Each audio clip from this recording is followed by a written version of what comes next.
going on? We haven't talked in a week. I know. We just been communicating through Starfield. Pretty much, yeah. I can slightly hear myself, so. Is that better? Wow. If I do that, then it's bad. But if I'm like at normal volume right here, it's fine. Yeah. Yeah, man. Starfield is a time. I know it's a different kind of time for you.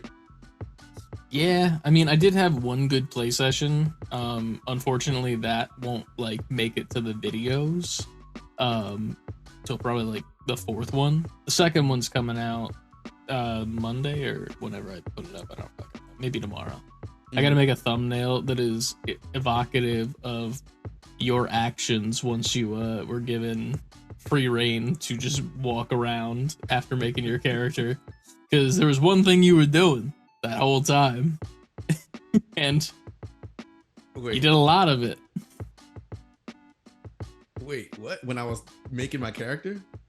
No, right after that. Once you started walking around, you started doing something. Oh, the klepto shit? Yeah, just, little thing here, little thing there. I don't know if you watched the video yet. I did. So I watched it. I did. Yeah, man. I just had to... I kept cutting back and forth. Just like, ooh. Like, yeah, that was a perfect way to do it. That was a good way. So, God, I can't wait till that one comes out. It was shit that I forgot that I did. Oh, yeah. There was more. Oh, there's a but whole like, lot. I didn't have enough from my shit to include everything that you stole and go back and forth for it all. I forgot that and I guess they'll see this, but I picked up something off the shelf in the bathroom, and then I shot the hand soap, and I was like, all right, there, I made it better, and I just left the bathroom. Now I want it. Yeah. And the fucking slippers, I'm trying to get comfy. Dude. I read the title, and I was like, what? Trying to get comfy. That one, and then there's one that I'll wait to. It was a previous podcast title. Let's just put it. Oh yeah. That I was like, you motherfucker! As I'm watching this shit, like making direct eye contact with the camera. But yeah, man, it was fun to edit because like I don't want to say like it's simple, but it's so simple. Like all I had to do was just line up a few things for my video and audio, and then just watch yours. Mm-hmm. And I mean, I'm not even halfway through the first footage you sent. I know. Like, even when I sent you the second one, I'm like, this might be overkill. I don't even think. The other one. Do we talk about it now? Do we just get right into it and just start the show? Let's just start the show. Like, there's a lot. We got a lot to cover anyway. I've actually played games. Like, there's a lot to talk about. Same. I played a lot of games. Yeah. All right. Start the show.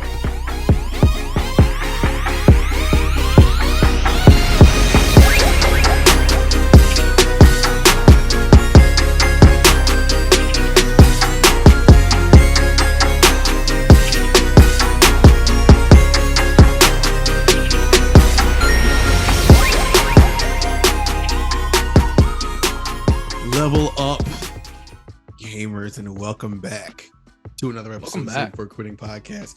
We skipped a week because it was Starfield Mania everywhere, all the time, no matter where you turned on your internets. There was definitely Starfield happening at my place, right? Of course. I mean, there's a version of it happening at your place. It's pretty accurate. But we're back now with a ton of news and a ton of information and a ton of our own experiences. But first and foremost, save letter B number 4 quitting on Twitter, Instagram, TikTok, Twitch, and YouTube. Titty. T-I-T-T-Y. Even though it should be Zitty now because it's an X. Yeah. I ain't ever gonna call it X. I still call it Twitter. This time might be like one of the 2 times I've ever referred to it as X. I feel like you only have 2 options. You can just continue to call it Twitter, or every single time you go to call it X, you gotta go X. Like some fucking extra bullshit, just so people can know that you're fucking abysmal. Yeah, pretty much. You gotta do some stupid and probably shit play like for Twitter Blue on X. It all sounds ridiculous and stupid. But yeah, if you want to contribute to more things that we do that's ridiculous and stupid. Save Before Quitting, all the way spelled out, at gmail.com. If you'd like to send us an email, savebeforequitting.com. If you want to get some sweet merch. Fall is coming. You will need something like a hoodie or a hat or something, and we have that for you at the website. Discord. Join our Discord in the link below this video. Not if you're watching live, it's not there. If you go to our social media, it's there. But if you are watching the post live version on YouTube, you will see the links posted below this. Patreon. We did some Patreoning. So make sure to join up there if you want. If you just can't get enough saving before quitting and you just can't quit and you want to do more saving, go on over to Patreon and try to save as much sanity as you can while watching us talk about nonsense. Yeah, we also played a little bit of Baldur's Gate 3. Yes, in the most recent episode. That was it was a good time. It was a great time. With no further ado, Chris, please tell me, what did you play this week? What'd you play? Man, I have played a decent bit of games this week. We'll start it off and get the usual suspects out of the room. Fortnite, new season, pretty cool. There's some cool new weapons. I'm waiting for Ahsoka Tano to come to the store because she's a part of the battle pass, but you gotta wait like the 30 days or some bullshit. Whatever. But that's coming soon. The Ahsoka TV show is so good and I really want to talk about it, but I feel like we can't because of the strikes things, but whatever, we'll move from there. I've also been playing some Call of Duty. Posted the link in the chat again of our games this week from Apollo Gaming League. Nice. Again, we came up short, but we did take them to the final game 5. One of our players just was not feeling it that night. For specifically in Search and Destroy, and like I couldn't blame him. I'm like, listen, man, like it happens. Like he normally performs amazingly every single time, and he did for the other games. So it's not like it was just for some reason Search and Destroy was like really messing him with him that night, and sadly got the L. But we were close yet again. No cigar, but soon we will have a victory. The first ever victory of the team, the Forfeits, will be coming soon to a YouTube near you. It's your time. Your time is due. It's a due time. Yeah, man. I'm still waiting. Like they put up like YouTube shorts of like highlights and shit from the games, and they still haven't uploaded that ace that I got. And I'm like, no offense to like the clips they're posting, because like, you know, like they're good plays and whatnot, but like they're like double kills and like quick things that people are doing, and it's nothing like holy shit. Right. That ace I got is very holy shit because I didn't mean to do it. It was an accident. It needs to be posted. Come on, Apollo Gaming League. Nudge them like, hey, I don't know if you guys remember this. But like, here's the thing. I'm gonna post it to our TikTok. They don't.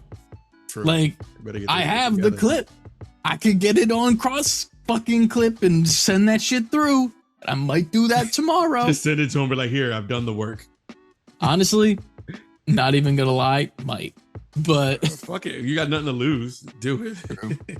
But other than that, I've been playing some other games on the side, including Baldur's Gate 3, which I fucking love this game so much, man. I just got to, I think, Act 3, which is like the final act, but it took me so long to get there.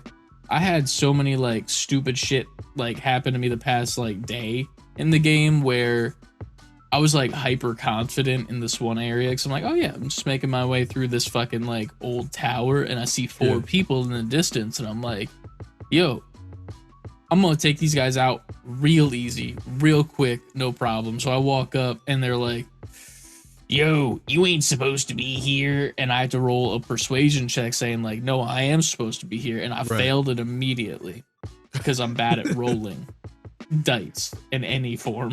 And the main bitch she goes like third in initiative. So like I get like a few good hits and I'm like, oh yeah, I stunned that person. Nice. And then the main bitch who's like a little bit farther back, apparently she knows Fireball, which is a really big spell in which a giant fireball that's pretty much like the fucking spirit bomb that Frieza does, and just throws it at my party casually, who are all at full health, and I am team wiped, just fucking murdered, dude.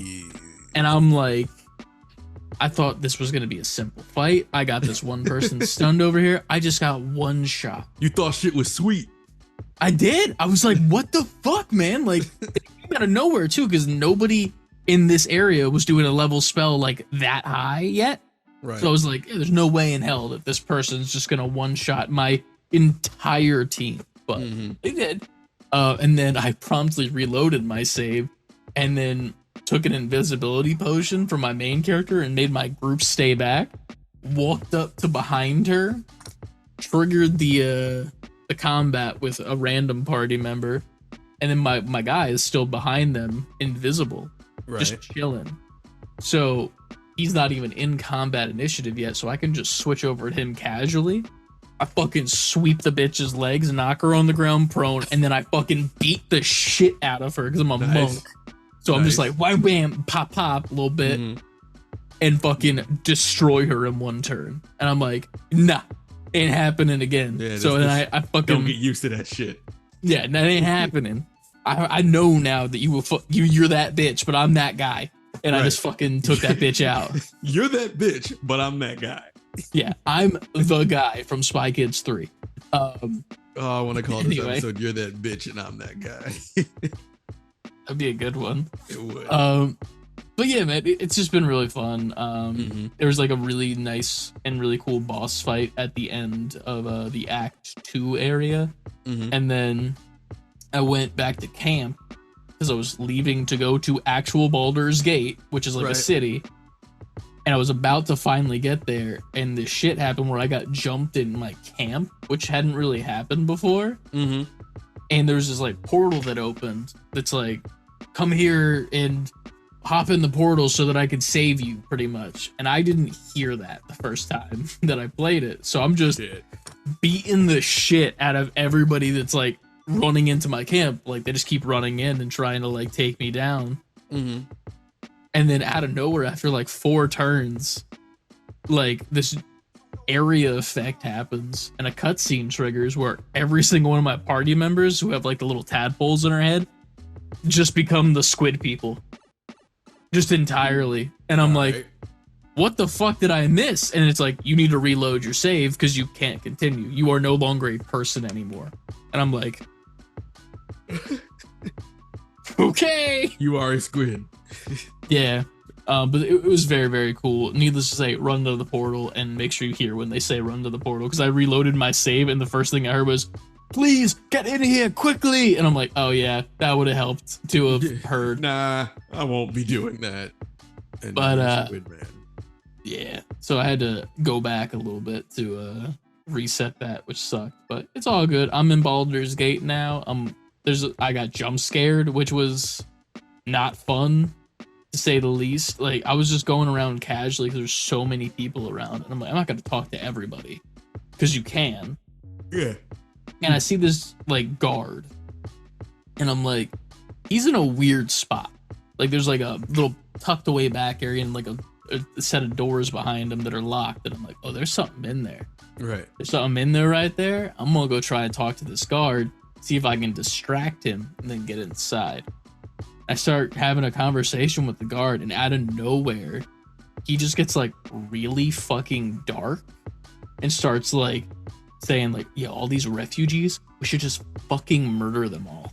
And I'm like, I'm sorry. You're like, what? What? What are you saying right now? Like, we were just talking about being from Baldur's Gate. Like, I'm like it's where I grew up, apparently, my character. I'm like, that's all we're talking about. And then out of nowhere, like, hey, these refugees are fucking shit. We should murder them in their sleep. We'll just go and slit all their throats. And I'm like, genuinely taken aback. And I'm like, aren't you supposed to be like a guard? You didn't expect that. Yeah, and then he started doing some like fucking exorcist type shit and like twitching. Oh, and shit. Turned into something which I can't say because it is a spoiler for like anything. But I just thought it was like some random guard, and it turns out it was like an actual encounter that you can do, and it happened like 3 more times. I was like, what the fuck is this?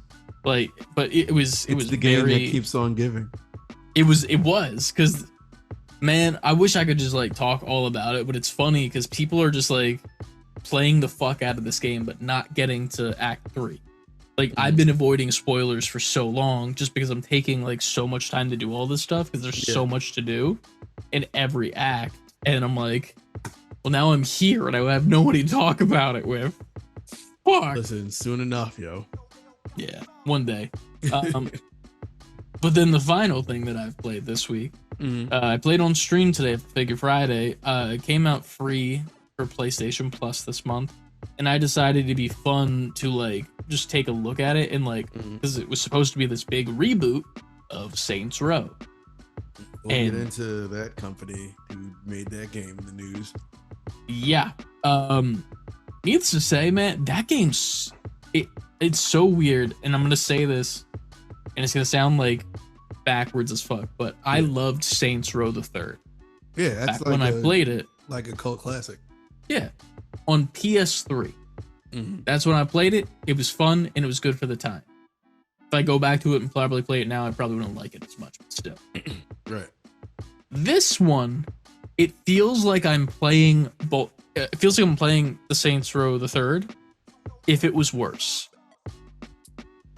The writing, terrible.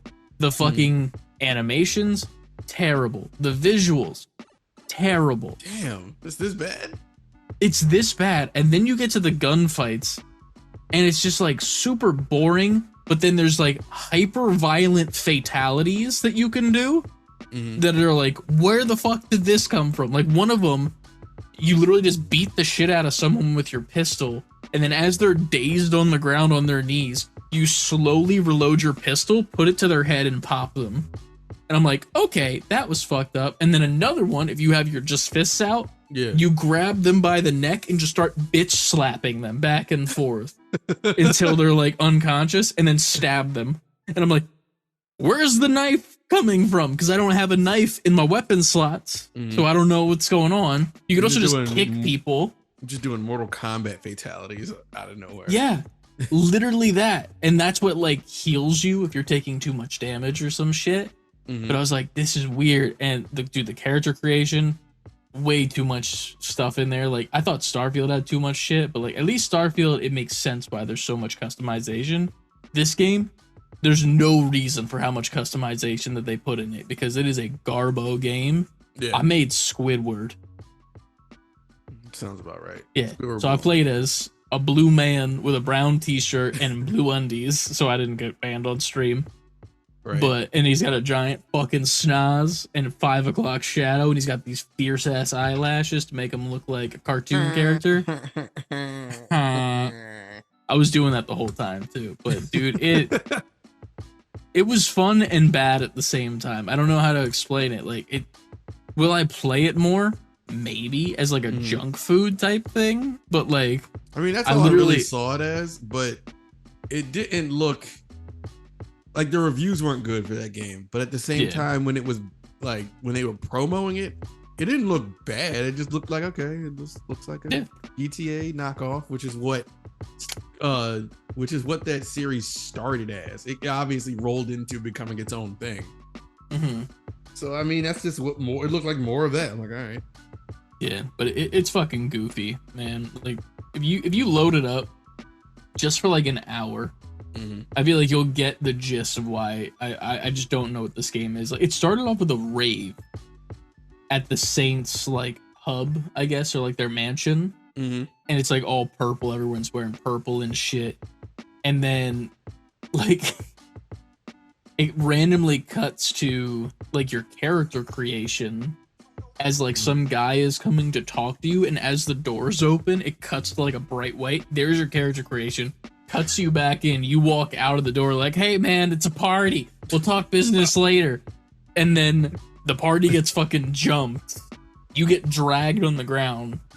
and then there's a time skip to 3 months in the past, and that's where you start playing the game. That's confusing. And it makes zero sense. You're a cop for some reason, but you're also doing bank heists and murdering people. You're a dirty cop. But like, it was your first day on the job as a cop. That's the thing. Like, you went in planning to be a dirty cop. Well, that's the crazy part. It's like, that's it. It's like you and your 3 roommates, you got this job to pay the rent, but you guys also are stealing cars on the regular and doing crimes. And like one person's affiliated with a gang, like a genuine gang and shit. And like, it is a lot. Like, it's just a clusterfuck of information. That's fucking nuts, yo. Yeah. But it's an all right time, I guess, if you just want some turn your brain off bullshit. But what have you been playing? Because it's got to be better what I just described. I guess I'll get my usual suspect out, and that's Zelda. So I started this week playing Zelda, and that was a great time, of course. Just me finally getting like on track with all the main stuff now. While getting happily distracted at the same time. So then Sea of Stars dropped. I have put 16 hours into Sea of Stars. All right. Which is that's some, for me, that's some gaming ass gaming. That is some gaming ass gaming. But I think it helps that I have it on the Steam Deck. So I'm just like in bed playing it. And I'm just taking it all over the house and just playing it as I go. I'm loving it. It might be one of the best retro inspired RPGs, period. Shit. It's Chrono Trigger mixed with some elements from Octopath Traveler, mixed with some like retro Final Fantasy elements, mixed with like some Bravery Default shit. Like, Chrono Trigger is like the biggest influence, but it has all these little extra things that are taken from other RPGs of its kind. That's dope. Yeah. It works so well. It's telling a great story. There's twists in the story that's like, oh shit, I didn't see that coming. And I don't know how long this game is. Like I said, I'm 16 hours in, and like a major plot thing happened that was like a huge like fuck you, like you didn't see this coming type shit. I'm continuing from there, and it's like I can't wait to pick it back up. Like, it's been my like, I haven't played Zelda since it came out. That's become my like laying in bed game. Hell yeah. And I'm gonna through this. I'm gonna get through this because it's a little bit, obviously it's more linear than Zelda is. It's like a straight through story. So I can probably get through. I don't know how long it is, but as soon as I get through that, I'm gonna hop back to Zelda. But I'm enjoying my time with it, and I recommend it to anybody who's into those type of games. I'm definitely playing it. It's free on PlayStation, whatever Plus I have. I forget it's free on that tier PlayStation, and it's on Game Pass. I saw it on Game Pass. I was like, I should just get it here, but I was like, no, I want it on my Steam Deck, and I didn't want to like stream it from my Xbox. Like, I wanted the raw game on my Steam Deck. I feel that, because it's a perfect, like, you know how you could put the Steam Deck in suspend mode or like switch. You just turn off the screen. Yeah. It is a perfect game for that. For you, like, you play a bit and you turn off the screen, go do what you gotta do, come back, turn the screen back, like pick up right where you are. It's the perfect game to do that in. All right. It works so well.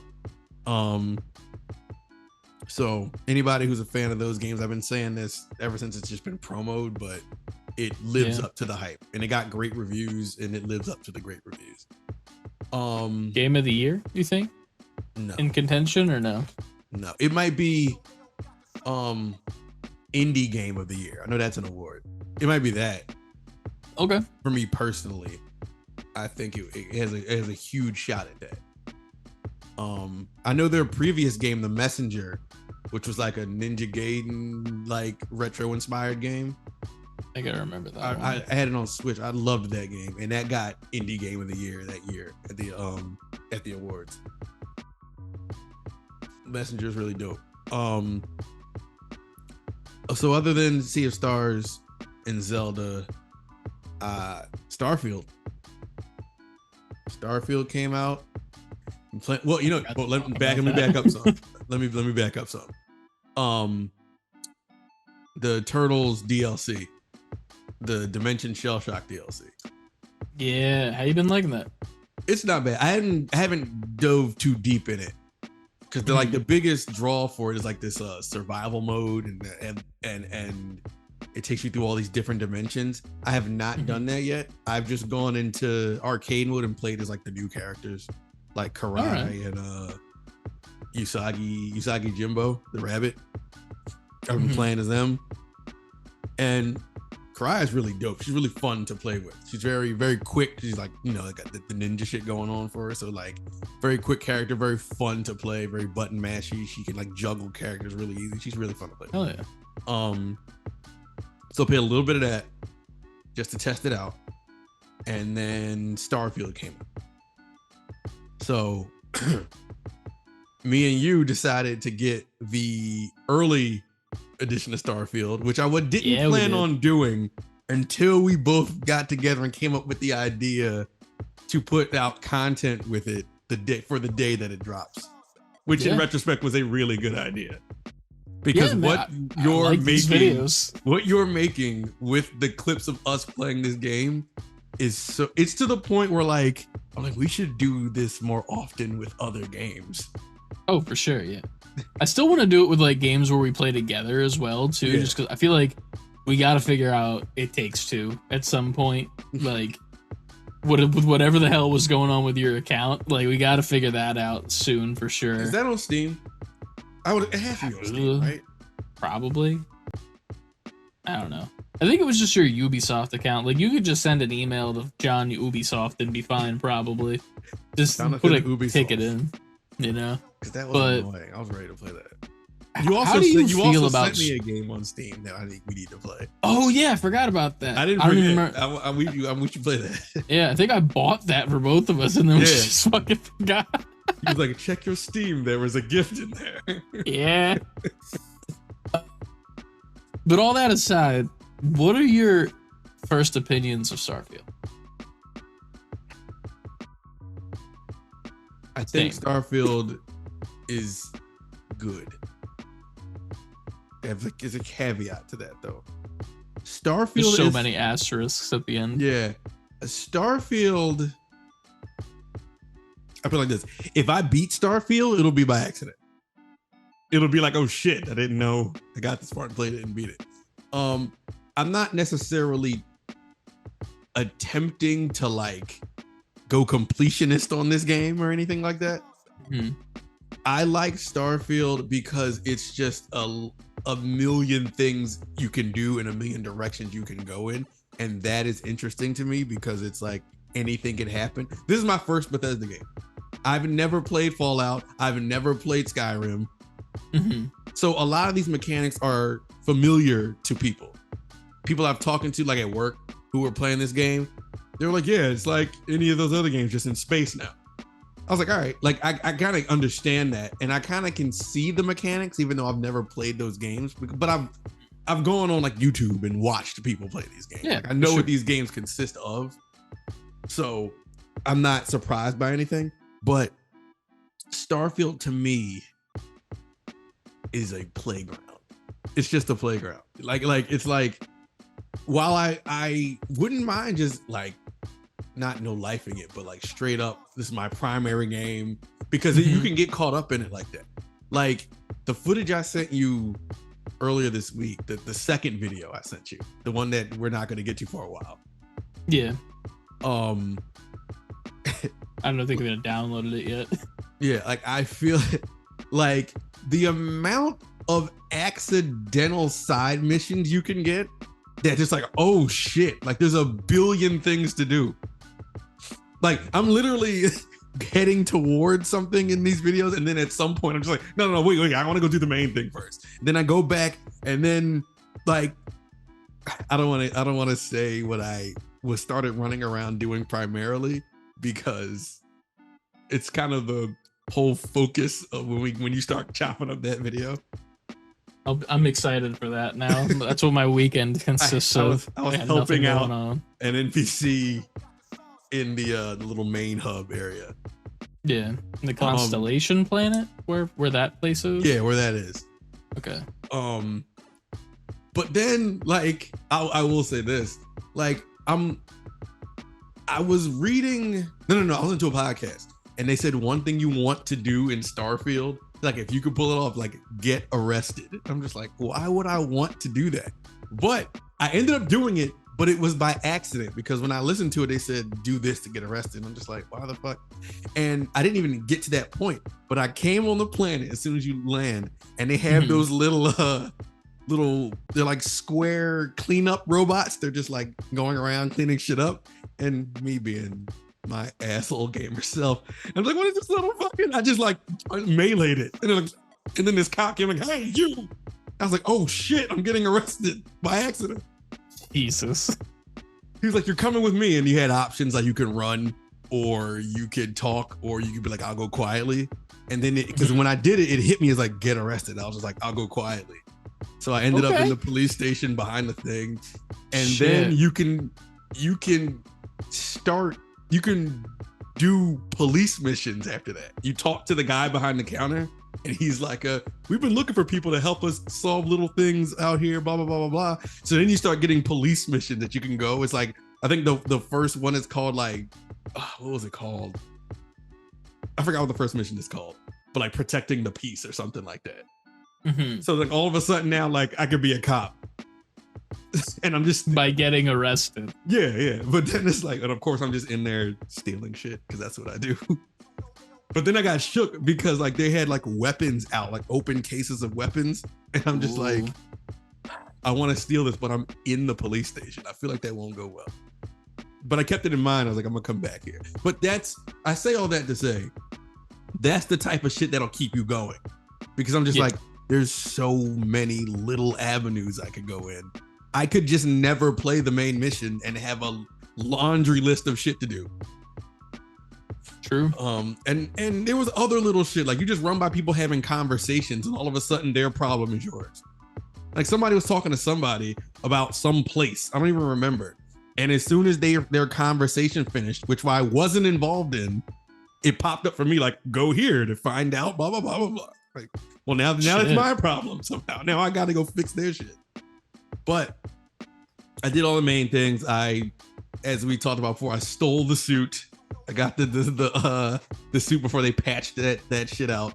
I got back on the ship. Had to I'm on the main path now. But that little itchy part in the back of my brain is just like, but there were so many little side missions now that I want. I don't know. I left the planet, but I want to go back just to do all that shit. Damn. But I like the game. I don't think it's like something I'm gonna take uber seriously though. You know what I mean? Yeah. I have fun while playing it, but right now my motivation is to just do funny shit for clips and stuff. I feel that. I don't know if I like it, man. I don't know if I like it at all. Really?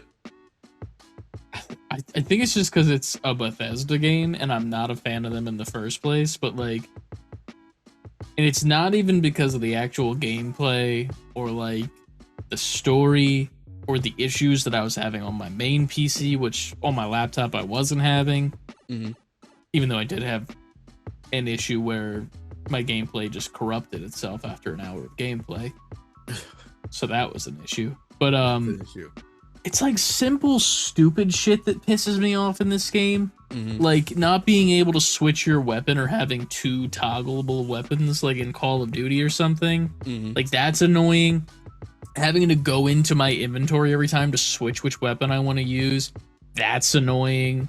Fucking the whole entire space portion of the game doesn't matter because you can just fast travel everywhere you fucking want to go. Nothing, real quick to jump in because I got my nothing is intuitive. Nothing. And that's annoying. Like, you know what? The thing that pisses me off the most about it though is like it's the thing that the people you said at work said. Oh, it's just like the other games. just because it's a Bethesda game does not give you the excuse to make it the least intuitive piece of shit ever to get accustomed to. Like, you want this to be the game that brings in all of these Game Pass subscribers and Xbox users. Mm-hmm. And then you fucking alienate all of those people that have never played a Bethesda game anymore by just being like, oh yeah, it's a Bethesda game. That's just the way it is. That's stupid. That's bullshit. And that's the thing. Like, it's funny because they're not saying that, but people who are playing it are saying that. And it's so stupid. Like, how, like, I don't want to say meat riding, but like, how can you meat ride a company so much that you just defend them by like, it's just their thing. It just sucks to get used to playing the game because of that. Like, it's the same thing with like fucking people who are like, yo, you gotta watch this TV show. The first 5 seasons suck ass, but once you get to season 6, fuck you. Yeah. If I'm not in by episode 2, I'm out. There was a lot of like, because it's slow to start. Like I don't even think I'm at like the real meat of the game yet. It's just more so like the first 4 hours are you just like doing that first initial mission, getting the constellation, getting the chick, getting back on the ship. Like, it's just that. I didn't even get back on the ship yet. I got to her. She said she's joining me, and that's it. I got back. I did that. Got back on the ship, took off from the ship, landed on the planet, ran around a little bit, and that's where I cut it off. I didn't even get to the main mission after that. Mm-hmm.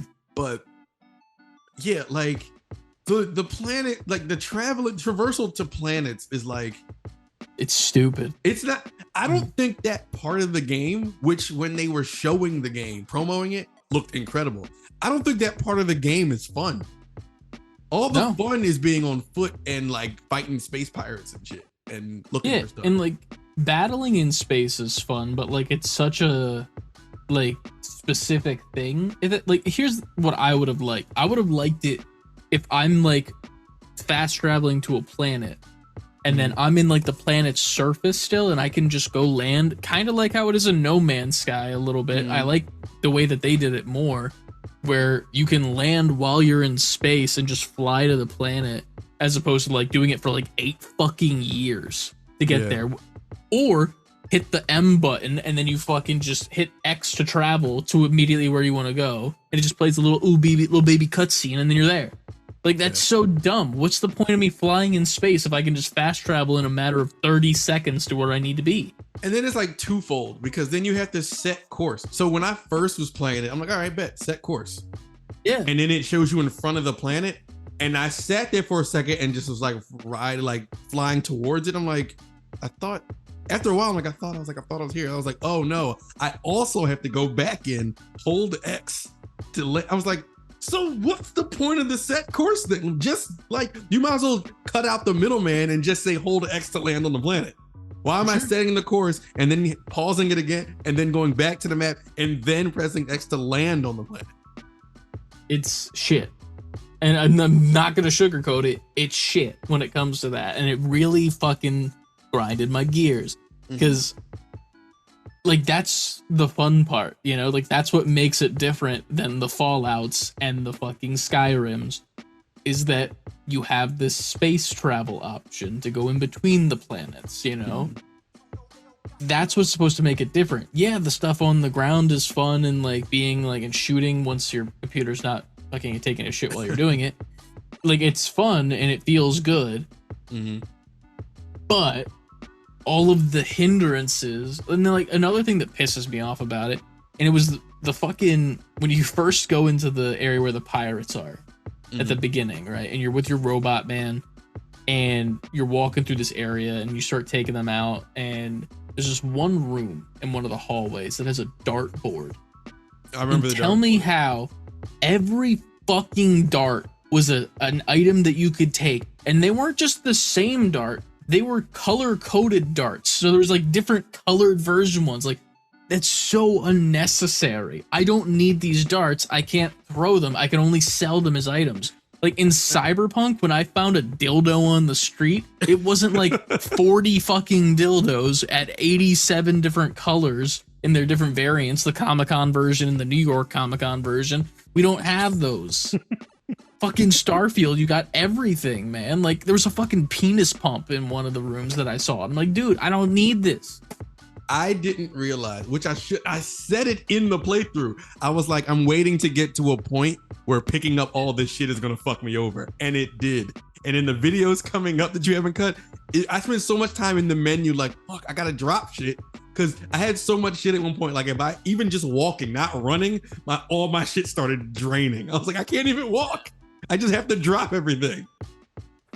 And then no map is good. Like, why does the mini map suck? Like it's mini map sucks. It's the worst. I'm like in the video coming up that I had to do the thing for the NPC. Mm-hmm. She needed me to go get something for her. She couldn't tell me. Nothing in that game told me where that place was. I had to walk just around Constellation, taking the train. I had to find wherever this place was to get to the thing. But the map doesn't set a course to it. You just have to find it. I'm like, I could be walking around here for hours. I don't know where. I just happen to run into it. It's not even fun, too. Like some people would argue, like, oh yeah, you can just walk around and do all these things. No, tell me where to go. Like, I don't know. Like, just set the course. It sets the course for like the main mission stuff. When you got that blue dot and you get there. For this mission, it just gave me nothing. I was like, well, how do I know how to solve this without? Don't. And I eventually did. I stumbled upon it by accident, and I got the thing, and the payoff was like, yeah. You'll just have. You want to know the real reason why? Because it's a Bethesda game. And I know that's right the now podcast title, because it's a Bethesda game. Yeah, that's a good one. And I know right now I'm not sounding like I enjoyed it, but when you're in those like that beginning mission, you and the robot, those type of missions, that's fun. Like creeping through this place, watching out for guys, like having the firefights with them, making decisions based on how this is what the outcome is gonna be. And I'll talk about it since it's the opening mission, like the first major mission. Like how at the end of that, if you say the right things, those robots won't kill you. They're just like, all right, we'll just get off the planet. You mean the pirates? Yeah. I forgot what I said specifically, but there was an option where they pick the right combination of responses. Mm-hmm. They'll be like, all right, we won't engage. You just get off our planet, don't do anything. And you can walk by them and they won't fuck with you. But I tried to do that and they weren't having it. I was like, yo, there's nothing on that ship. If you want to come on and check, you can. Mm-hmm. And he's like, that's a fucking trap if I've ever seen one. And I'm like, cool then. I found this knife. I'm going to stab you with it. Like, see, I forgot what I picked, but whatever I picked, they didn't fuck with me. They were just like, all right, you're free to go. So I walked and I tested it out because I got close to them and they're just like, you better go before we change our mind. They just wasn't fucking with me. But then I noticed there was a red barrel behind them. So I shot the red barrel, killed them, even though they gave me clearance, stole all this shit and left the planet. Yeah.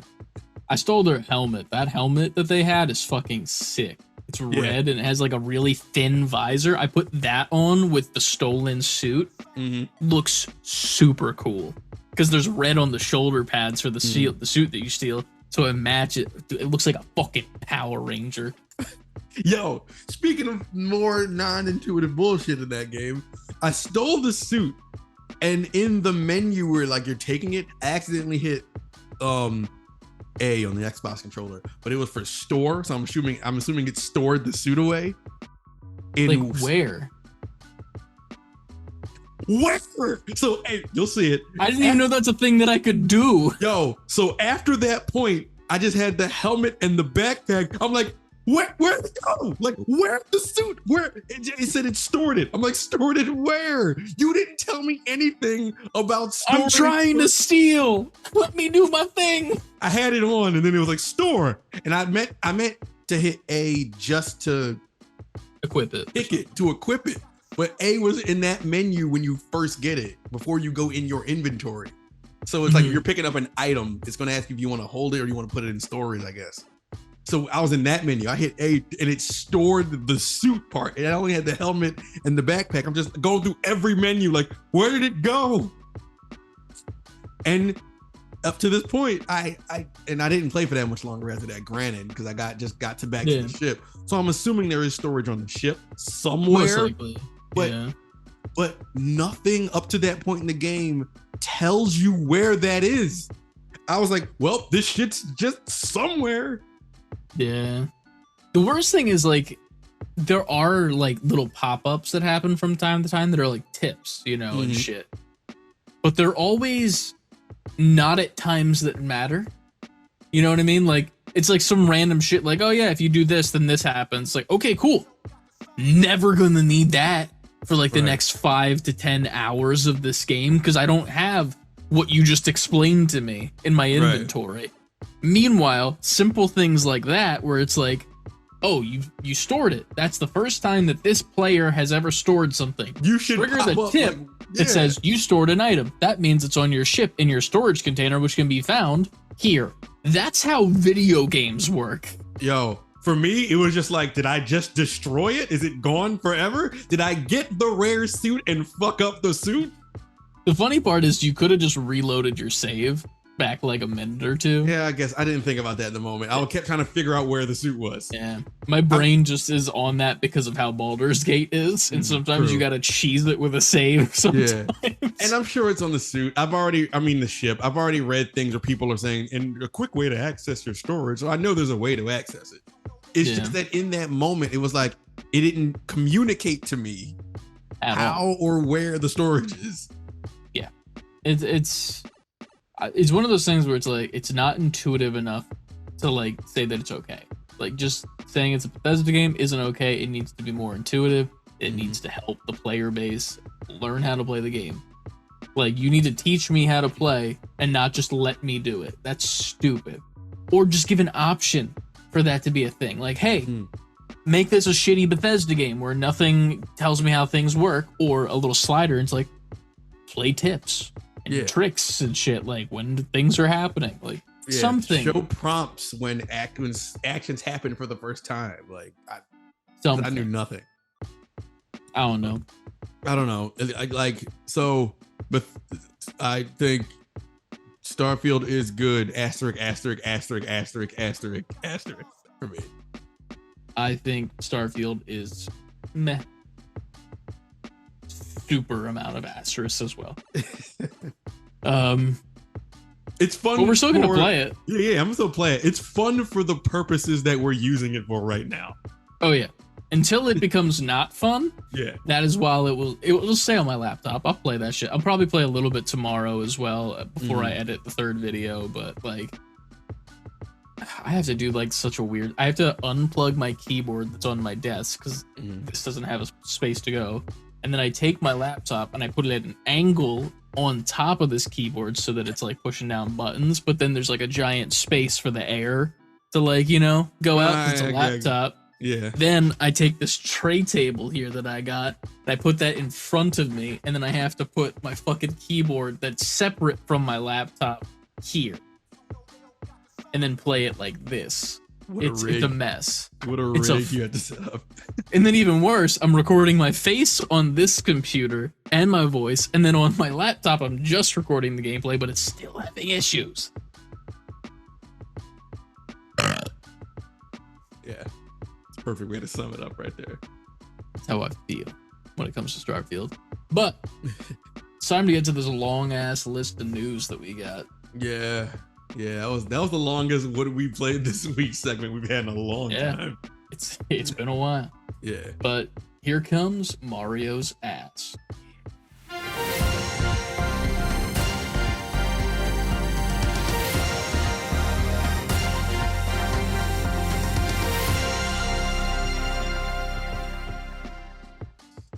Get to the news. Save Before Quitting news, as always, brought to you by savebeforequitting.com, where you can get your hoodies for the cold season coming up. Please, heat waves, stop. I want to die.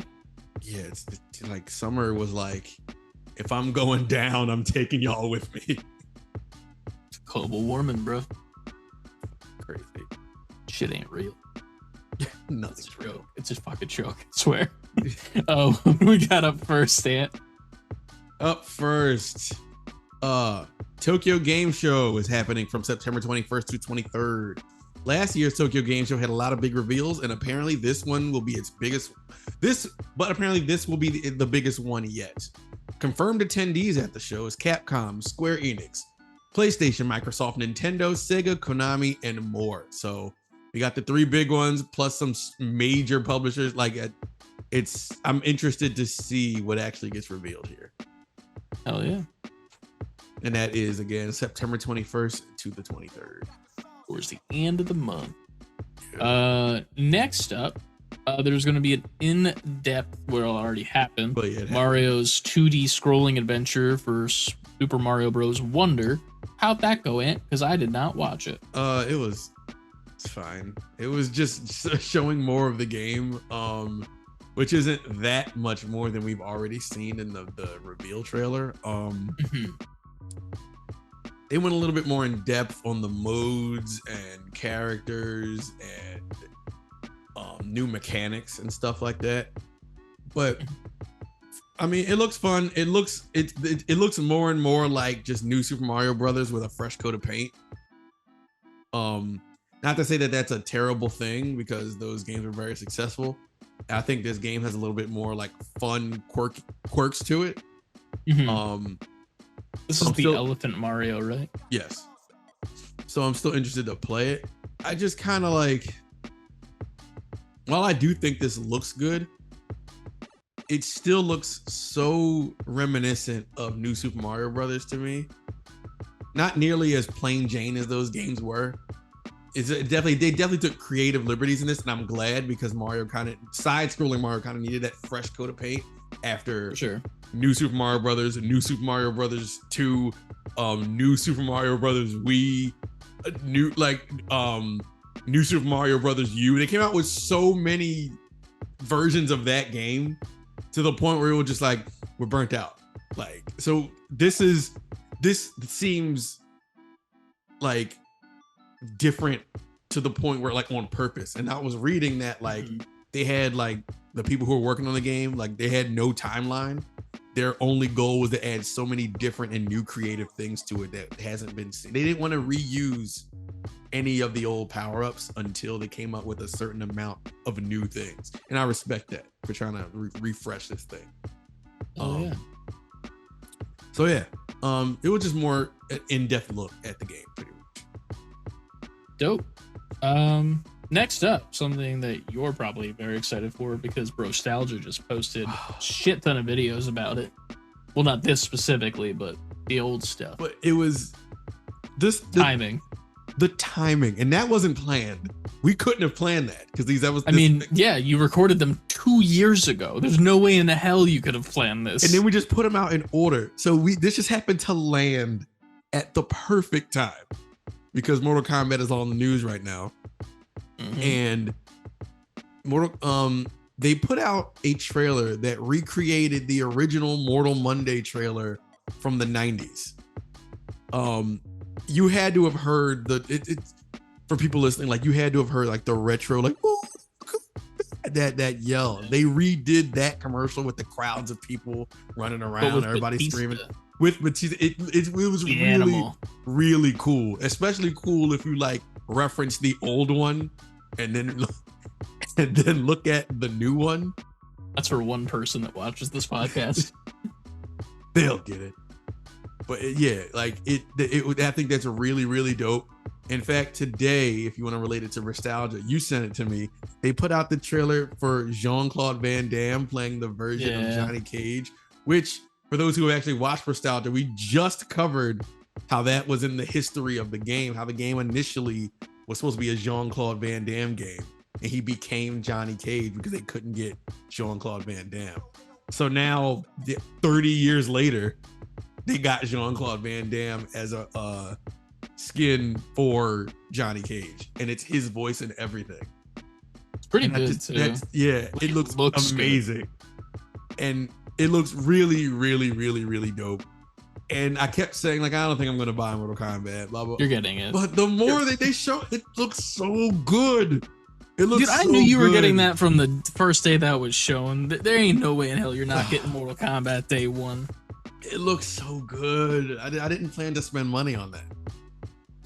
Well, Change the plan.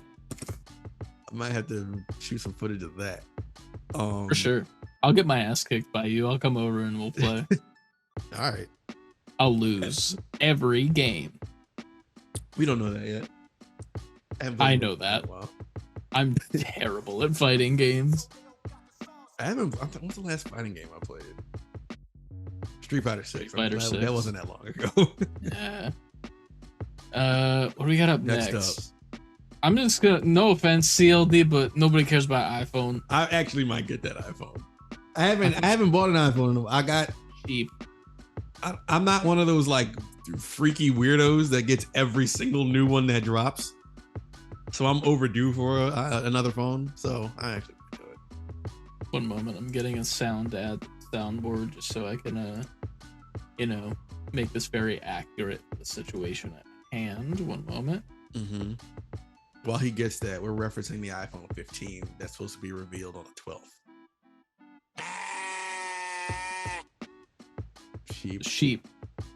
Well, a sheep would get it every. I haven't had one, and I have an 11 Pro Max. They're at 15. Oh, fuck was that other one? What the hell was that noise? Did somebody hump the sheep? You know the puffer fish with the carrot? Oh yeah. It's a good one. It's a good one. Sorry, CLD. iPhones suck. We already talked about that in the chat earlier for Figure Friday. But I can't go back, yo. I was Android for a while. I can't go back to Android now. I'm on Google's iPhone. better. Google Pixel. There are Androids, I know. Ryan had to correct me in the chat, even though it was a part of the joke. But whatever. CLD did post one good thing in the chat though, which was something pretty cool about the Flash alternate endings that would have set up the new DCEU. Mm-hmm. Go read it if you have the chance to and have seen Flash already. If you haven't seen Flash already, it's on HBO Max already. Well, I guess I can watch that this weekend. Oh. I haven't watched it yet. So here's the thing. If you watch that this weekend, I would very much enjoy if you were to do a live Snapchat reaction of what's happening on your screen and like send... Like, just every once in a while, just send me, like, a little update Snapchat, because I need some entertainment this weekend, and that sounds like the peak of entertainment. All right. That's a personal request. If you don't watch it, it's all good, but that's my personal request. Are you expecting me? What are you expecting from me? To be like, what the fuck is this? I just want your, like, genuine reaction to what you're seeing. All right. Like, actually, and then I don't know. I'll just wait. I'll wait until you get to see it. But next up, it's time to talk about some bad news. Okay. This is probably the worst news that came out in the past 2 weeks. This is craziness. All right. I prefaced posting this in the news section with Sony is insane. PlayStation Plus price has increased. For the essential tier, which is just to have online. Yeah. Sometimes don't they still give out like a free game here and there? Yeah, you get your monthly. The monthly 3. Base level online for PlayStation is now $80. $79.99. That's more than this beautiful controller that I just got today. Yeah. I haven't taken mine out of the box yet. I had to. It's pretty. Yeah, I saw how pornographic you got with that. You were just like... I'll clip that later. Dude, it's so good, man. It's nice. It is very nice. It is very nice. Sorry, back to Sony being bad. So they did one good thing. That's it. Essential tier, like we just said, $80. The extra tier is $135. And the premium tier is now $160. What? So I have the premium tier. And this is per year for people who don't know that. I am for sure going down to essential because I do not use the shit in Premiere enough for me to warrant spending that much a year on this shit. That's insane. Yes. That's crazy. Like, it doesn't make... As a human being, I do not understand how the world works right now. You know what I mean? Like, Cost of living is up. Cost of groceries is up. Cost of entertainment is up. Now, but the money is staying the same that is being given to us. What the fuck are we supposed to do? What's going on in the world with that shit? Like, I'm not a person that knows anything about money. I'm the worst with money. I just spent $500 on a Star Wars ship that's like this big. But still. But I refuse. But like it doesn't, like, at least for that, it's like, you know, that's in my brain, it's like, collectible. Like, that's a rare thing. Yeah. Like, in my mind, it's like, okay, this is a thing that will only accrue in value if I keep it nice and pretty. I always keep my shit nice and pretty. Cool. We're good. This is a good investment, but I probably won't ever sell it. Right. That's my brain. I have the money. I'm good. How does the world make sense right now, dude? Explain it to me. How much does it cost for rent, bruh? What the fuck? Too much.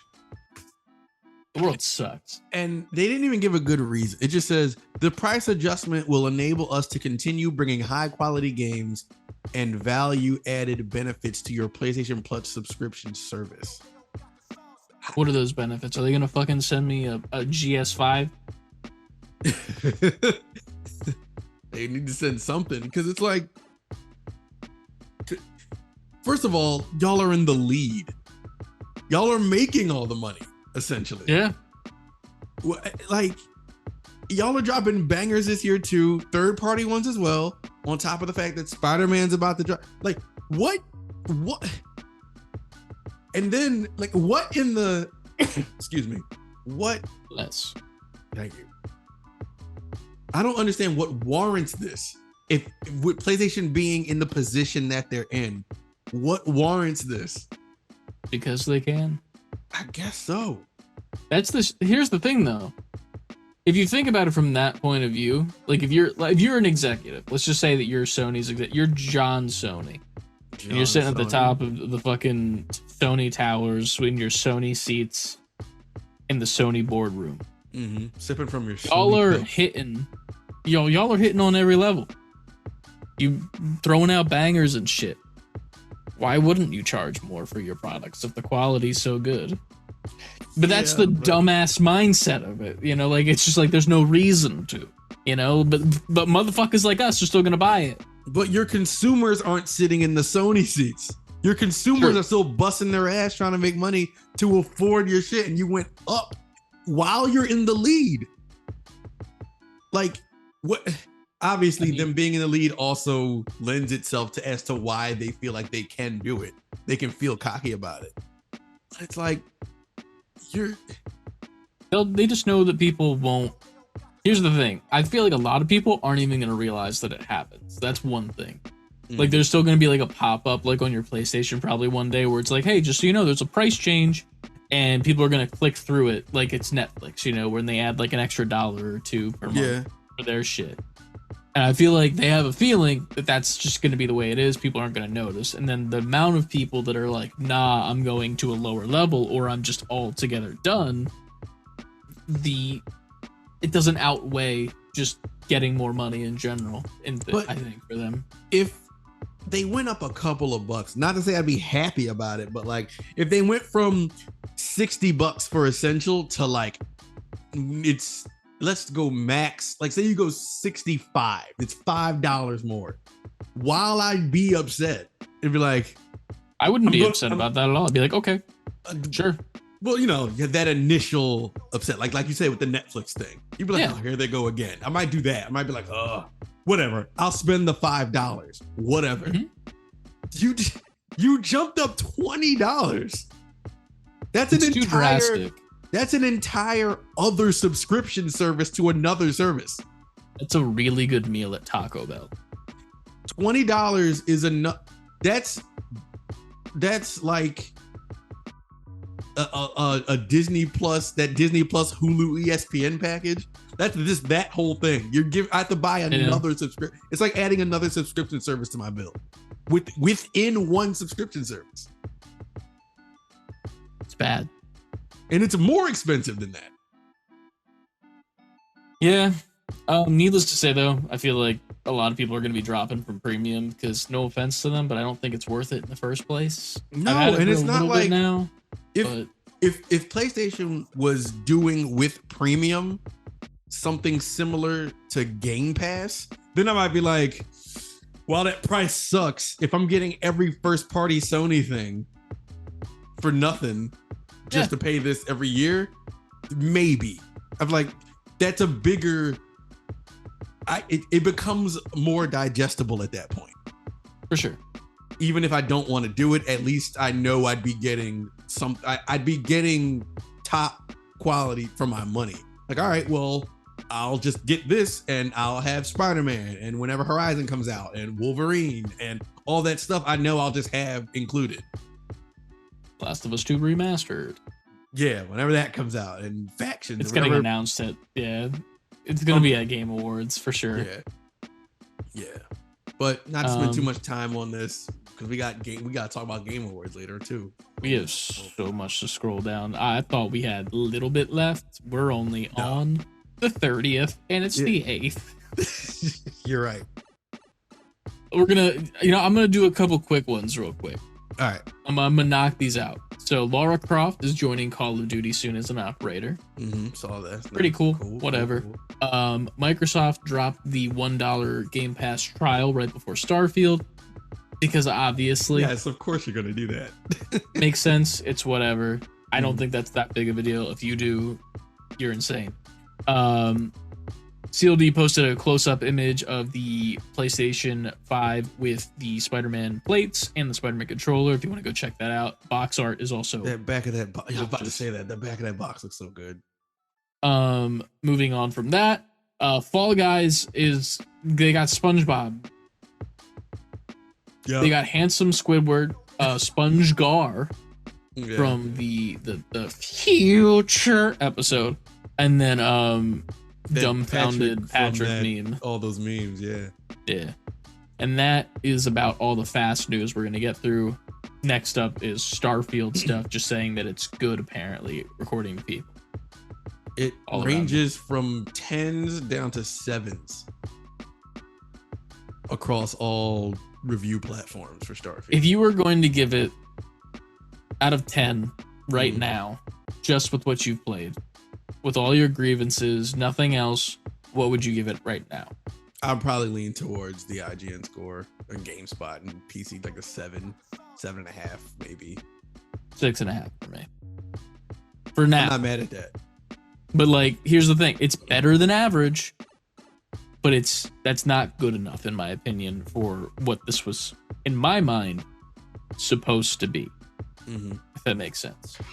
Next up, sorry. No, you're good. That range seems right to me. I'm not even calling it bad. I just think, I do not think Starfield is a 10 in any way. Oh no. I know I'm not far into it or whatever, but so far I'm not having any kind of perfect 10 experiences. I'm having fun. It's a game for me, like, this is a game of the moment and it's great. I don't think it's a 10. Yeah, I am in full agreement with that. Let's go next though. You want to take the next one? Yeah, sure. Volition Games is closing, effective immediately. They put up a statement. The Volition team has proudly created world-class entertainment for fans around the globe for 30 years. We've been driven by a passion for our community and always work to deliver joy, surprise, and delight. This past June, Embracer Group announced a restructuring program to strengthen Embracer and maintain its position as a leader in the video game industry. As a part of the program, they've evaluated strategic and operational goals and made the difficult decision to close Volition effective immediately. To help our team, we are working to provide job assistance and help smooth the transition for our Volition family members. We thank our customers and fans around the world for all the love and support over the years. You will always be in our hearts. Volition Games. If you don't know who Volition is, they are the Saints Row people. And nice. That's my brain went right there. Tarzan, baby. Yeah. They Volition has been in the industry for 30 years. They're best known currently for the Saints Row games. So them closing after all that time is kind of crazy. But I think once once Saints Row didn't make back what they thought they were gonna do, and then they had the game before that took place in the Saints Row universe. I don't even know. It Fell was off from it. I don't want to not. Hold on, let me. While you're looking that up, I will say it is funny to me that, not funny in like a haha way because people lost their jobs, but like funny in an ironic way. Agents of Mayhem. I don't remember that one, but it is ironic to me that the company that made their game to be a parody of GTA lost their steam around the time that GTA 5 came out, because nothing could capture that same feeling of GTA 5, because obviously look how long it's been going on now, and we still haven't even had 6 as a announcement, and it speaks a lot to that because they tried to reboot the series, and it should have been better than GTA 5, because for how long GTA 5 has been out, like, come on, man. But it is nowhere close to being better than GTA 5, or even a good parody of it for the world in that sake. It just feels lazy, I'd say, so far. But Volition also made the Red Faction games. I used to like Red Faction. It's a shooter. The name's familiar, but I don't think I played it personally. Yeah. It's always sad to see another studio close their doors, just because we just know most of the time they ain't coming back, and that just means the property's most likely dead in the water. So the last Saints Row is probably the last Saints Row. Yeah, seeming that way. Which, hey, that just might be how it be, you know? Yep. Next up, a couple more quick things. Payday 3 did a little press event. We posted the TikTok over in the Discord if you want to check it out, and it was pretty fucking cool. So there was like a line of people in a bank, and all the robbers were handing like the goodie bags for the event to the creators that are in the line, or whoever showed up for it and whatnot. So that was pretty cool if you want to go check that out. The PSP is up for pre-order on PS Direct, what they called it. But it's $199 if you want that glorified tablet. And if you want a PlayStation 5 branded iPad for your iPad kid, you can get that. There you go. Ironically, you can only get one. There's a quantity limit of one per order, as if anybody would want more than one of these. Have not seen not a single tweet or post about this thing being sold out. Nope. Next up, another quick one. G.I. Joe Wrath of Cobra is coming 2024 on Steam. Looks like a nice beat 'em up. The arcade brawler's coming. Yeah. And horny for it. The biggest news this week is that Donna from Hey Donna G4 from the Resurgence. That's right. Initially, I was like, what is this? Yeah. But I do remember it's you talking Donna. about it. This is my favorite creator on the internet, Will Neff, dressed in drag as the character Donna, who had her own show on G4, and recently made a little bit of a comeback for a OTK video that they did where they pretty much stole Wheel of Fortune and just did that. But Donna was the lady who did the tiles on the wall, so that was fun. Good time. There's a bunch of clips that I posted way down below of the event, and the whole video is fun. I'm not a huge fan of OTK as an org in the video game space personally, but this was fun if you want to go watch that. It's literally just Wheel of Fortune, but with a bunch of streamers that don't understand how things work, so it's a fucking mess. Yeah, of course. And then I guess this next thing, the Lenovo thing, Gaming Legion handheld device.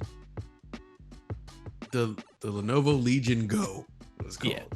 What are you thinking about this, John? You I'm not gonna get. It's pretty much we were calling it a Sweemch, a Steamwitch, a Stitch, a Switch deck, because Lenovo has put out their version of the Steam Deck, but it also has detachable Joy-Cons like a Switch. for no reason. Yeah. So I mean, sure. Steam. Everybody's trying to come up with their own Steam Deck now. I think my favorite one was Sweemch Desk. Sweemch Deck. That's my favorite one so far. So fuck it. Lenovo makes good shit. I mean, I had to watch some reviews. I don't know the ins and outs of it. All right. What we got next, Ant? You got this next up. Wait. Which one? SAG. Interactive media video game strike authorization vote goes to SAG-AFTRA members. So I don't think I ever clicked this link. So I'm assuming interactive media. SAG-AFTRA National Board votes unanimously to send interactive media, video games agreement strike authorization with text app size. Oh, that's the name of the thing. My bad. Can you dumb this down for me? They're joining the strike. They're joining the strike. Okay, in solidarity with SAG-AFTRA and WGA, I think it is. Can't remember. But yeah, which is good because a lot of the voice actors aren't necessarily paid amazingly for video games, and they're also residuals aren't the best as well. So it's good to see people who in the creative field have been dogged on for so long by non-creative people that just happen to have money can finally get something to, maybe live a life that doesn't suck 50% of the time. So putting your hard ass work out. Yeah. So that good news, in my opinion. I do hope that the strikes end soon because there's so much shit that I want to talk about. Like, I want to talk about Ahsoka on the podcast, but I feel like I can't because in theory, talking about it in a promoting fashion is like trying to monetize or whatever. And I'm like, I'll just shut the fuck up then. And I get it because I'm not trying to step on anyone's toes, But moving on from that, AEW had some news this week. Wrestling. We're getting to wrestle talk here. So CM Punk is a wrestler who came back to AEW. Well, who was a WWE wrestler, left there. People have been clamoring for him to come back for years. He finally came back, but he came back to AEW. Then last year at a pay-per-view, him and 3 of the VPs of the company who were also wrestlers who made the company in the first place got in a brawl in CM Punk's locker room with CM Punk's trainer behind the scenes. They were all, sent home. They were sent on leave and shit. The 3 VPs finally came back after a while.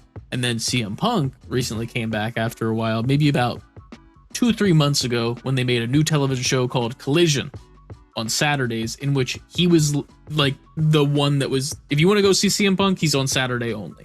That's it.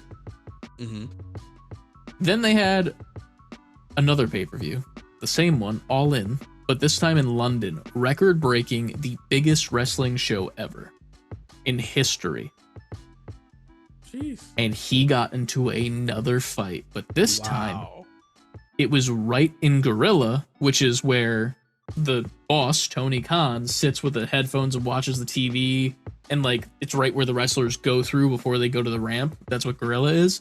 He got in a fight with another wrestler inside of there and then threatened Tony Khan himself, the owner of the company.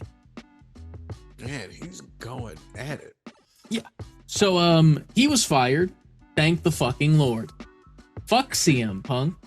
He's bad. I wanted to make that a point to say that. So that's why. And even Frankie was with me. This should have come sooner, is what he said. And I reacted 100%. Yeah, that's crazy. Next up. That's your wrestling moment. Let me see. Covered Starfield. Stray is set to become an animated feature film. Okay. That's hilarious to me. Honestly, though. But I get it. I like the idea, though, because the world is cool as fuck. Give it to me in a Love, Death, and Robots style, the 3 robots ones that they do. Yeah. Fucking amazing. Fucking amazing. Speaking of that, I got a little bootleg Lego set. It's the dude from Love, Death, and Robots. Shit. Nice. And he comes with different faces and stuff, but I lost those. Yeah, you lost them? Yeah, they fell and I never found them. The carpet monster took them away. They're just somewhere on the floor in your room. I just can't find. I literally scoured. I was like flashlight and all. Damn. Fucking bad. But yeah, I don't hate this. I think this is cool. Like Stray was cool. The world is cool. Give me more of it for sure. Do you think they make the cat talk? Since you're not controlling him and it's a movie? No. I don't think the cat talks, but I do think that people around him do. Because, like, I mean, in the game, technically the robots are talking, but, like, there's no voice actors. Yeah. So I could see the story mainly unfolding through, like, the robots and shit, and the cat's just there for some reason. Mm-hmm. And just doing cat things, you know? Right. But I'm excited for it. Next up, though, we posted a video to YouTube. Go watch it. After that, Teenage Mutant Ninja Turtles Mutant Mayhem game announced by Outright Games for consoles and PC in 2024. Takes place months after the event of the movie. Mm-hmm. So they're really fucking like going for these turtles as like the turtles for the future, pretty much. Yeah, because they also said they're making an animated series off of these turtles. Yeah, and like 2 more movies, I think. Yeah, because the animated series is supposed to be the bridge between this movie that just came out and the next one. I like that. I also like that we're gonna like grow with these turtles, if that makes sense. Like every single movie, they're gonna be getting older, but it's also like the same thing in the real world too. So like we get to grow up with the turtles for the first time instead of it just being like 35 to 40-year-old men with headphones in a booth, you know? Pretty much.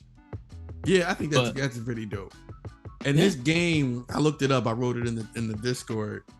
It's gonna probably be like, you know, a kid-friendly game. I think I like what they're doing, and I'm noticing what they're doing, and I'll get into that right after I say this. I said in the Discord, from the look of the publisher's catalog, it's gonna be a pretty kid-friendly game, which makes sense for this iteration of TMNT. Previous games from this studio, which is again Outright Games, is stuff like Peppa Pig, Paw Patrol, Super Pets, Hotel Transylvania, PJ Masks, you know, like little younger kid properties. Yeah. So I get what they're doing, especially going off of what you just said, growing up with these turtles. This is for kids now to play and get older. For sure. And I think that's cool for this generation. Just imagine when we get to the 3rd movie, though, if they keep up with the same amount of shit they're putting out. Like, we might even get, like, an adult version of these turtles if, like, it keeps doing well. Because, this is just my opinion. I fucking love this movie so much. It was fucking fun. It was cool as shit. And I want more. It was refreshing. I like the fact that they're literally children. Yeah. They're not just like older mutant teenagers and getting brooding and all serious. Like they were kids, and they would go off on their like kid tangents with each other and do all like the slang from today's age and everything. Yeah, that's pretty cool. It's a cool time capsule. I think like this is gonna almost be like an MCU type thing. I'm excited for like the road that it takes. Because there's like so many stories you're gonna have to follow from like when it comes like this is gonna be a bridge between the show. So it's gonna go from the first movie to this game to the show to the second movie, and then whatever's coming between the 3rd movie. So you have to like jump around to like keep up with them, and I like that. That's cool. Give me a comic series too. Let's go. Yeah, they and that's what I was gonna get into. What they're doing with Turtles right now is really smart. They got this is probably like the new main series for the kids of today, and that's dope. Sure. But then for people like me who were of the OG Turtles, they're still supporting like the retro arcade style games with Shredder's Revenge and now the DLC. So now you're supporting that audience. And then you got the comic audience, and they're about to make this Last Ronin game. If you want like a serious adult tone turtle thing, So I like how they're covering so many bases with the different iterations of the turtle universes. For sure. So they're really taking care of this property, and I just like where it's going. You are so lucky that you do not collect action figures, because the turtles that they make and all the characters are fucking amazing. They are. If I were to start collecting I would be going for all the turtle shit. Would you go for the retro stuff, like the one that I got you, where they're like remaking the old shit, or would you do like the newer shit that's out today? What was the company that did the fronts from the first movie? Was that NECA? Yeah, it was NECA. I have those. Yeah, those are fire. Like if I was to like really try to dig and get some, I probably would try to get those. I'm sure they're expensive as shit now, right? Like they're up there for sure, but they also just released the turtles from the second movie, which in my opinion, I think the animatronics in the face kind of looked a little bit better, like more, I don't know how to explain it. Like, it looked more polished, if that makes sense, in the second movie. Mm-hmm. So like the characters just looked better. So those are out right now, and they're like $40 because it's two turtles per pack. That's not bad. Yeah, so it's like, it's not a terrible thing. Like NECA is amazing because the prices are extremely low for how amazing of details you get. Mm-hmm. But like there's Super 7, they do theirs, but those Super 7 does them, and they're based on the old toys, but in an updated form. So it's like the same style articulation as NECA, but it looks like the old toys from back in the day, but not close enough to the point where it's like the shitty articulation. And then Playmates makes the ones that you got. They're just re-releasing the old molds and shit so all over again. I love that. Like, I love that look of those turtles. Yeah, like that version. I was this close to buying the transforming Donnie one, because I remember as a kid I found one at a yard sale, and it was the worst toy ever. I hated those. I hated them, but like I'd love to have one right now. You know what I mean? Like, for like, fuck sake, this shit, but I want funny. it. Yeah. It's for collector's sake, it's fun and cool to have them. I remember as a kid getting those and being like, and I was a turtle freak, but even then I was just like, I don't like these. Sucks. Yeah, I don't like these at all. Like, it was the worst thing was like I didn't like Transformers at all. Me neither. For me as a kid, they were too intricate. I couldn't do it. Like I wasn't good at it. But I'd take a Transformer any day over those Transforming Turtles, though. Like, any day of the week. I don't give a fuck. I'm taking a Transformer instead. I did not like those turtles. Oh, man. All right, back to the news. Next up, I think it is you next? I did the turtles. You did that, so it's me. Next. After almost 17 years, the vampire of Outworld has graced us with her presence. Megan Fox brings Natara back to life in MK1. So Megan Fox is voicing Natara in Mortal Kombat 1. So that we got Megan Fox in there, John Cena in there, Jean-Claude Van Damme in there. Who's the dude who does the voice of Omni-Man? J.K. Simmons. J.K. Simmons. We don't have confirmation that Anthony Starr is doing Homelander. He's not? There's no confirmation, which is the weird part. Everyone else has been like, this person is confirmed, and it's been like advertised. Mm-hmm. Homelander hasn't been, but there's no way in hell they don't get him because they got him for fucking Call of Duty to do it. So true. Whatever.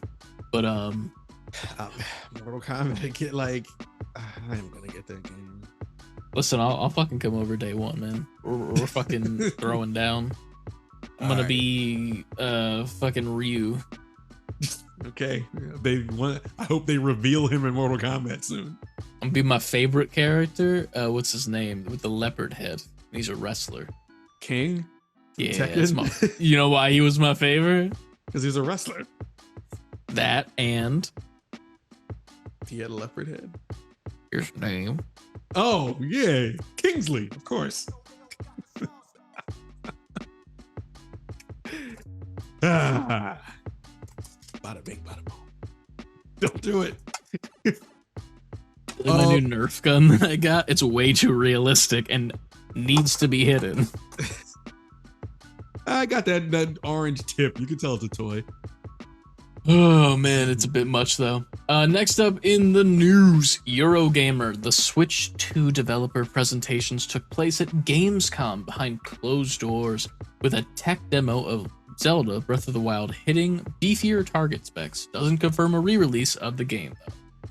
And then what was this other one? I don't actually know this. The Matrix Unreal Engine 5 tech demo ran with the. I remember when that came out. I remember that it came out on PlayStation. Yeah, it was fun. I played it. It was cool. They I guess they ran that on whatever this new Switch is gonna be. So they're What does DLSS mean? That's like one of those terms like I know what that means, but I can't think of it all the time. Yeah, like it's an acronym that I'm like, that's a thing. I've seen it before. NVIDIA technology, deep learning super sampling technology. It's a revelation. DLSS is a revolutionary breakthrough in AI graphics that multiplies performance. Powered by, hold on, it trails off. Powered by the new fourth gen tensor cores and optical flow accelerator on the GeForce RTX 40 series GPUs. DLSS 3 uses AI to create additional frames and improve image quality. So yeah, it's better processor, better imaging, all that shit. Croissant. Here we go. Exactly. How'd you know? Next up, what do we got, Ant? Oh man, this was funny as fuck. This was great. This was so perfectly okay.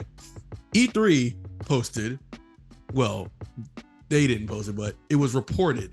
Reed Pop, who, if you don't know, they're a person who took over the ESA to bring back E3.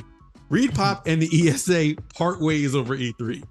ESA has not canceled plans for a 2024 event, but if there is one, it will not be at the Los Angeles Convention Center. GamesIndustry.biz also reports that the ESA is working on a complete reinvention of E3 for 2025, which is wild to me because they just did this for the last E3 because they were like, we're going to reinvent it and bring it back. Anyway, that was posted. Immediately after that was posted, our boy Jeff Keighley swooped in with a big ass Summer Games Fest banner and said, next June, Summer Game Fest returns to Los Angeles for a spectacular celebration of what's next in gaming. Stay tuned for more details. Big Summer Games Fest banner, words under returns June 2024, right after ESA said they canceled plans for 2024. It was the most well-timed tweet I want to say I've ever seen. Huh? Did you hear that at all or no? Hear what? The music. You didn't hear the music. Shit, man. Nah. Stream heard it. Fuck. Nah, I didn't hear it. It was the jellyfish jam from SpongeBob. Oh man, I missed it. Right after the fucking end of Keeley Street, just like, yeah, man. It was so like, and no savage, man. People noticed it because they were in the comments like Jeff, we saw that. That was fucked up. Oh man. Jeff's just stomping on the corpse of E3. I'm the captain now. That's pretty much what Jeff Keighley said. I love Keighley so much, man. One day I'm gonna shake that dude's hand. One day we're gonna do it. Next up in the news, though. Now this shit fucked me up. Man, I'm hyped. I don't want to add the SAG after stuff. Yeah, whatever. This is an anime, and I believe it was made in Japan. Yes. I could be wrong. I don't know, but I'm just answering yes because it looks like it was. Castlevania Nocturne trailer released today. Or yesterday, sorry. That shit fucks. I don't know how they made the animation look better, but it looks better. It looks even more truer to the video game, to the source material than the first Castlevania series. Like, don't get me wrong, I love the other style too. Oh, hell yeah. Yeah. Hell yeah, for sure. But the way they showed them like the action scenes and they're doing all the attacks and everything, I was like, they just took it from the game. And this is why my original point years ago was like, every video game thing should be an anime. Yeah. Anime, animated. Those are the two options you get. Anything else, fuck you. Then the music kicks in, that classic Castlevania music kicked in, and I was like, woo! They were hitting that note so hard. Yeah. It felt so good. Dude, I love the Castlevania shows on Netflix so much. And isn't there another one confirmed to be coming out? I think it's this one, obviously the next season of the one that we already have. Mm-hmm. And I think there's another series. I could be wrong, but I thought there was a third one. I'm not sure. I might be thinking of something else, but I could have sworn that there was a third Castlevania series in the works as well. But we will see in due time, because this looks fucking sick.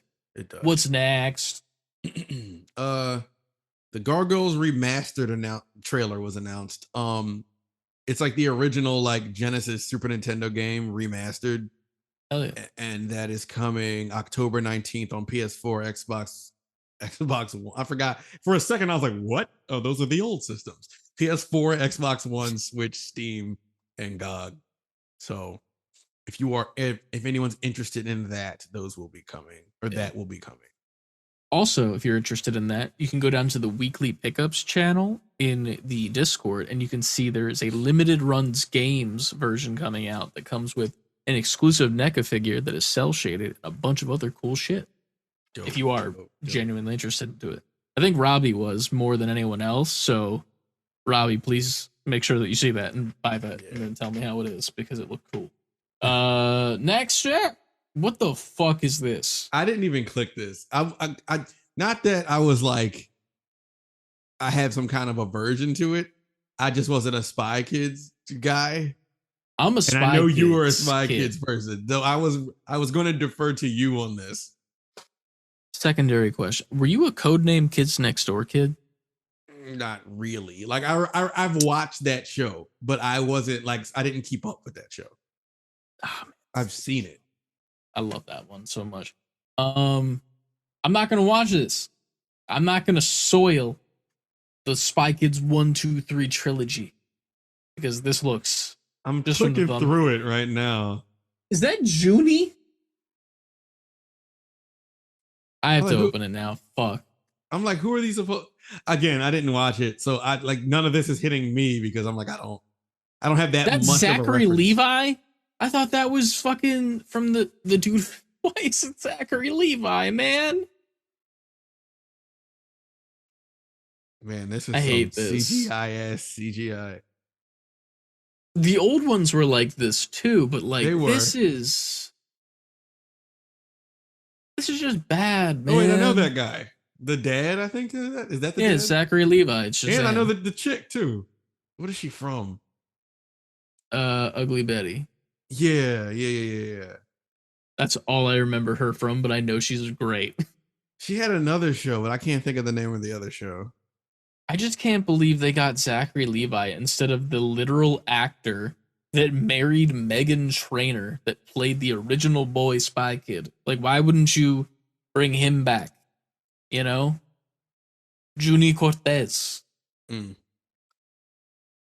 watch too much TikTok. Are these supposed to be the same people from the original, or is this a brand new? Brand new, it's bad, story? We're moving on.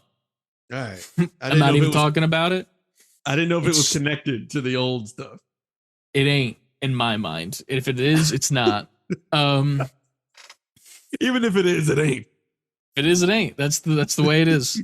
If you don't like it, sucks. If it is, it ain't, even if it is. But what is What If? The episode names for the What If series coming to Disney Plus. If you didn't watch the first season, it's fucking good. I like it a lot. Mm-hmm. These have a couple that I'm really excited for. I'm just going to go down the list real quick.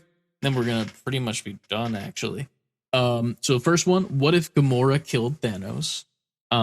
If you would like to see a little bit of a spoiler of that, you can actually go look at the new Marvel Legends one. It's just her in Thanos' armor. She looks badass. What if Captain Carter finds the Hydra Stomper?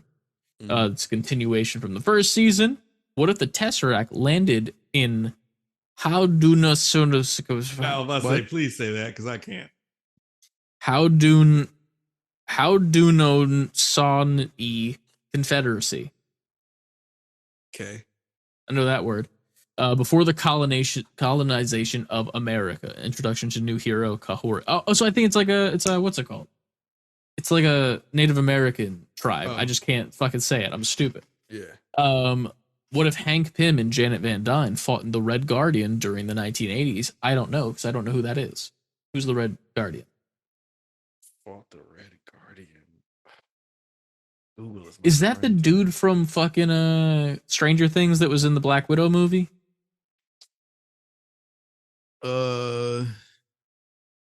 Maybe. Red Suit Guardian. Canada. Red Guardian is the name of several fictional characters appearing in Marvel Comics. There's so much to read. Is it the character from Black Widow? Yes. Yeah. Easy peasy. What if Yondu delivered Star Lord to Ego? That's actually pretty cool. I don't hate that. What if Happy Hogan saved Christmas? Okay. Now, this is my favorite one, and I cannot wait for it. What if Wanda had grown up watching musicals instead of sitcoms? We know what that episode is going to be like.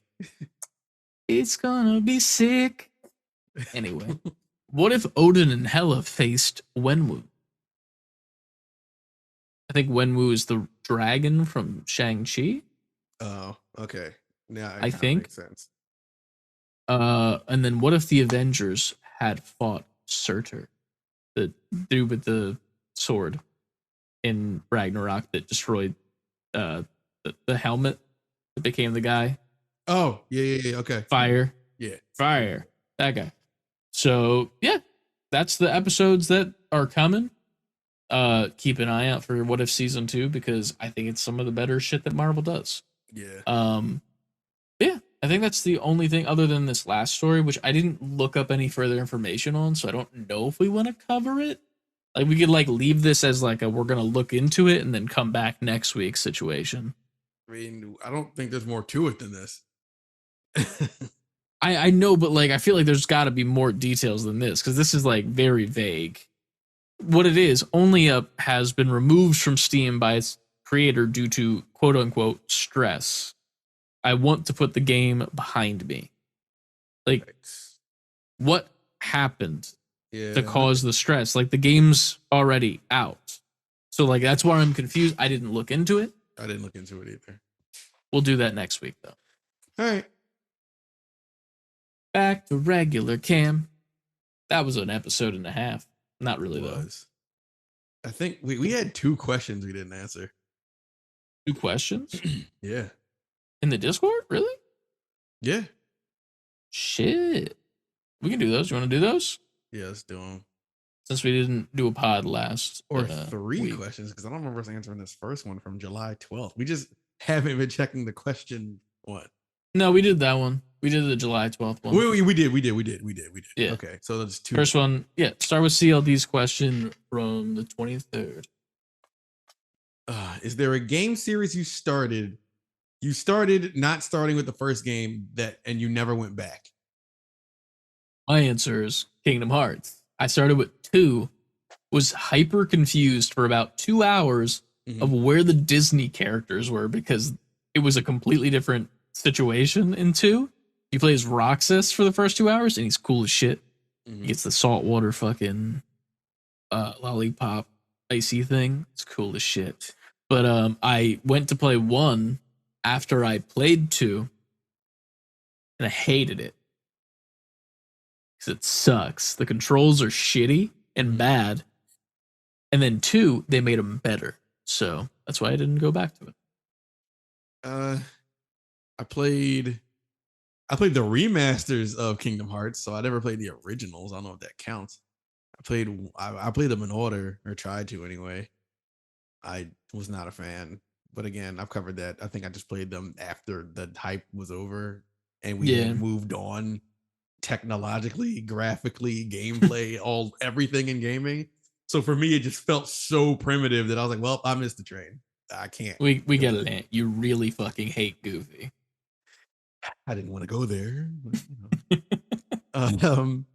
Other than that, Final Fantasy. I started at like, I think the first Final Fantasy I played was 3, which is 6 in Japan, which is a popular one. But I never, to this day, have never played 1, 2. I started with 3. So off the top of my head, that's an answer I have. I'm trying to think of anything else I might have started. I'm sure there is other things I've done like that, but I can't think of them off the top of my head. Like, first Call of Duty I played was Modern Warfare, like 360. The old Modern Warfare, not the current Modern Warfare. The first Modern Warfare. That is the first Call of Duty I ever played, which is Call of Duty 4. GTA. Right? Yeah, I had the same thing I played San Andreas, and that's it. I played GTA 3. I've never played the original Grand Theft Auto and Grand Theft Auto 2, the over the top ones. They had over the top Grand Theft Autos. The original for PlayStation 1, it was top down.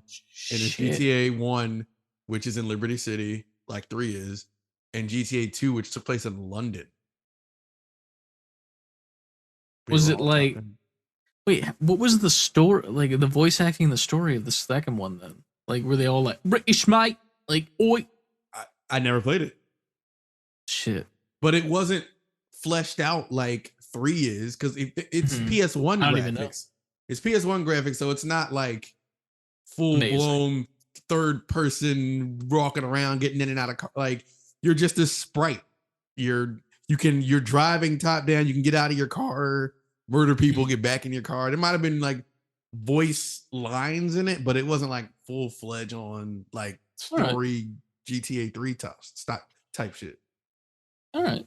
Yeah, that's definitely one for me. I feel like San Andreas was like the good one of like those to like play and be like, okay, I'm done now, you know? Like after that it's like pretty much GTA 5, but I was like, I watched someone do a playthrough of it and I had no desire to do it myself because 3 people at the same time story-wise, nah, not doing that. I'm not playing 3 characters. Fuck that shit.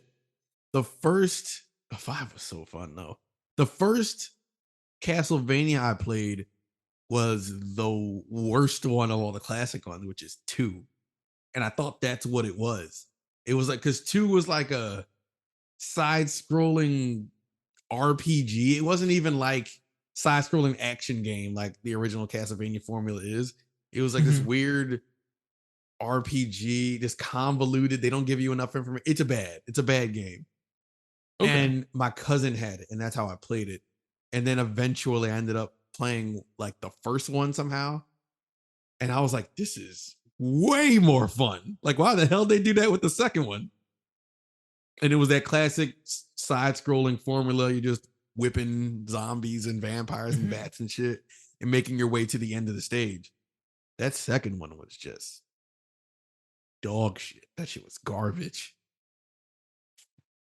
I don't think I've ever played. The only one I've played is the one that I got the ROM of Castlevania. I think I can't even tell you the name of it. It's one of like the best ones or whatever. Symphony of the Night. There it is. That sounds familiar enough. That's like the classic. That's like everybody talks about Symphony. That's when it became.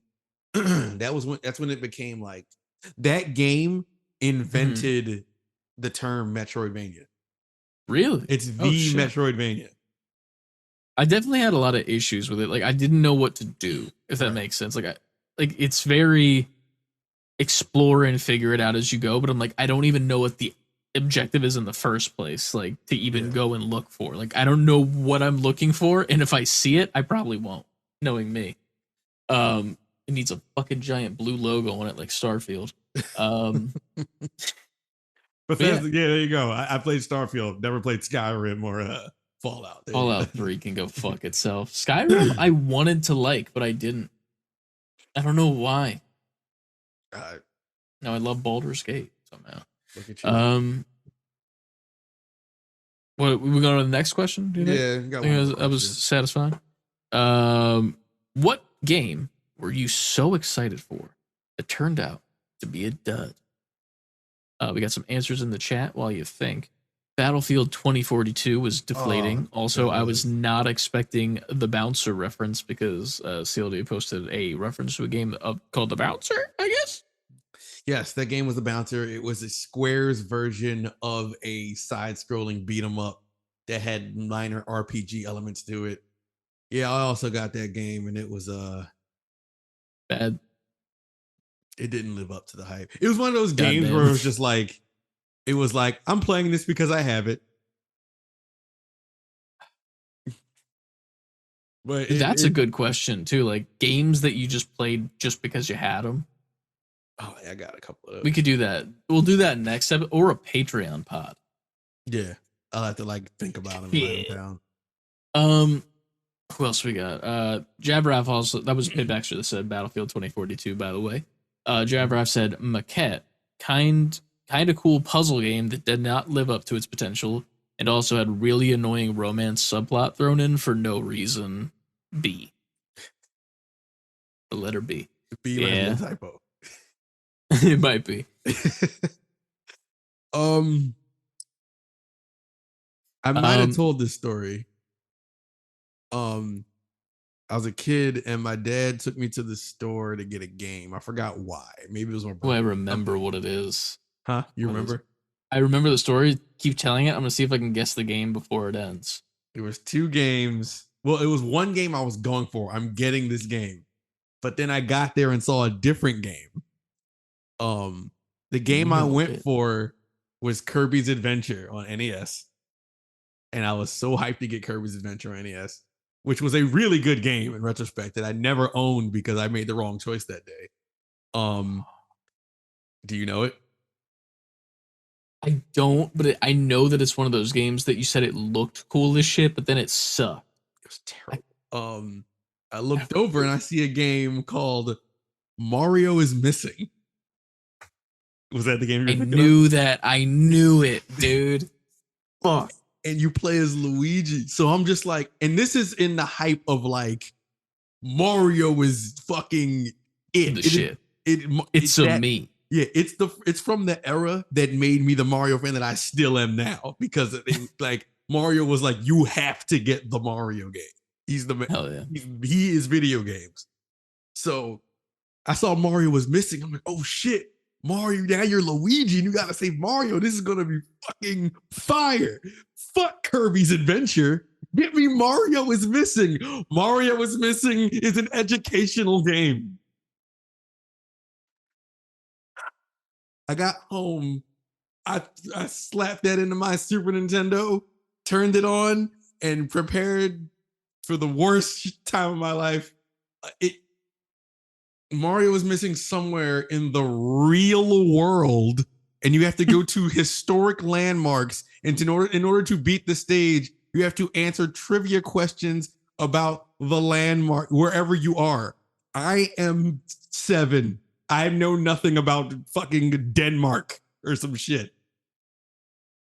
You have to collect like little trinkets, take them to like an information booth and answer questions about where you are. And when you do enough of those, you get to exit the stage. It was shit. And I'll never get over it. I'm trying to think if I had like any that were like that bad. Because the only one that comes to my mind, and I'll get roasted for this if Ryan listens anymore, but I don't know if he does. But there was a game on PlayStation 3 that I thought looked really fucking cool, and it was called Brink. It was a first-person shooter. Yeah. And it had so many customizable options for your character. The shooting and like the maneuvering was different because you could slide, you could crouch and like peek around corners for the first time in a game. And like I personally had a bad time with it because I didn't understand what it was really. Like you were trying to like slow push in with your teammates that are AI and like take out the enemy one by one. But I was like, oh yeah, let's just go. And I would just fucking push and I would die immediately. Meanwhile, like you're supposed to like take cover like the whole time and like do that shit. And I went back to it and I'm like, it's weird because it was the first game that I feel like kind of evolved to what Apex was, and like how good Apex was when it started, like that kind of like run and gun and like Titanfall 2 and shit, and it Right. felt very similar. I was like, oh fuck, I do like this game. So it wasn't a dud, but like I had a bad time at the start, to say the least. I don't know if there's any duds out there. Air Guys. I don't know how to really explain it. How to really say the name of the game. It's a PS1 game. It was Final Fantasy VII characters, but it was a fighting game. Game's not good. Game's not good. I rented it and was like, man, the trailers and the magazine, not the trailers, but back then it was like it looked really good in this magazine. And Final Fantasy VII was huge at the time, the original. And you get to play these characters in a fighting game now. That game sucks. I do have a game. I have 2 games right in front of me actually that were duds, and I forgot they were here on my desk in my little my little Pokeball container that I have for my Switch games that I made. You can take out right here Pokemon Shield. Not that good of a game. Pokemon Arceus. This was a dud. And then whatever the new one is too. The new one is also a dud. I think that's in my Switch right now because I just never took it out. Oh, Pokemon, yo. What are they doing? Pokemon, I feel like the hype is gone, man. Like here's I love Pokemon, but the games just suck. It's just the same bullshit and it never gets better. And it's the iPhone. Pokemon is the iPhone. That's all it is. It's the same shit rehashed every single year. And then it stops working towards the end because it gets boring because you get everything. And then they just release a new one that's the same shit. But they call it a different color. This time, it's rose gold. It's so stupid. A Pokemon, like, it wasn't until this moment where you just said that about Arceus and Sword and Shield, and I'm just like, and what's the new one? Some shade of green and some shade of red. Yeah, I don't. Crimson or something. It doesn't matter. The new book, like, now that we're saying it out loud, I'm like, yo, Pokemon really. Scarlet and Violet. Scarlet and Violet haven't been good, have they? They're just there. It's just. I feel like Pokemon, and this is gonna be a wild. I don't think Pokemon was ever good. Nah, I can't give you that. I don't think it was ever good. Like this isn't a must-play game that I need to make it to the end that I need to do everything for. The story was never that interesting, ever.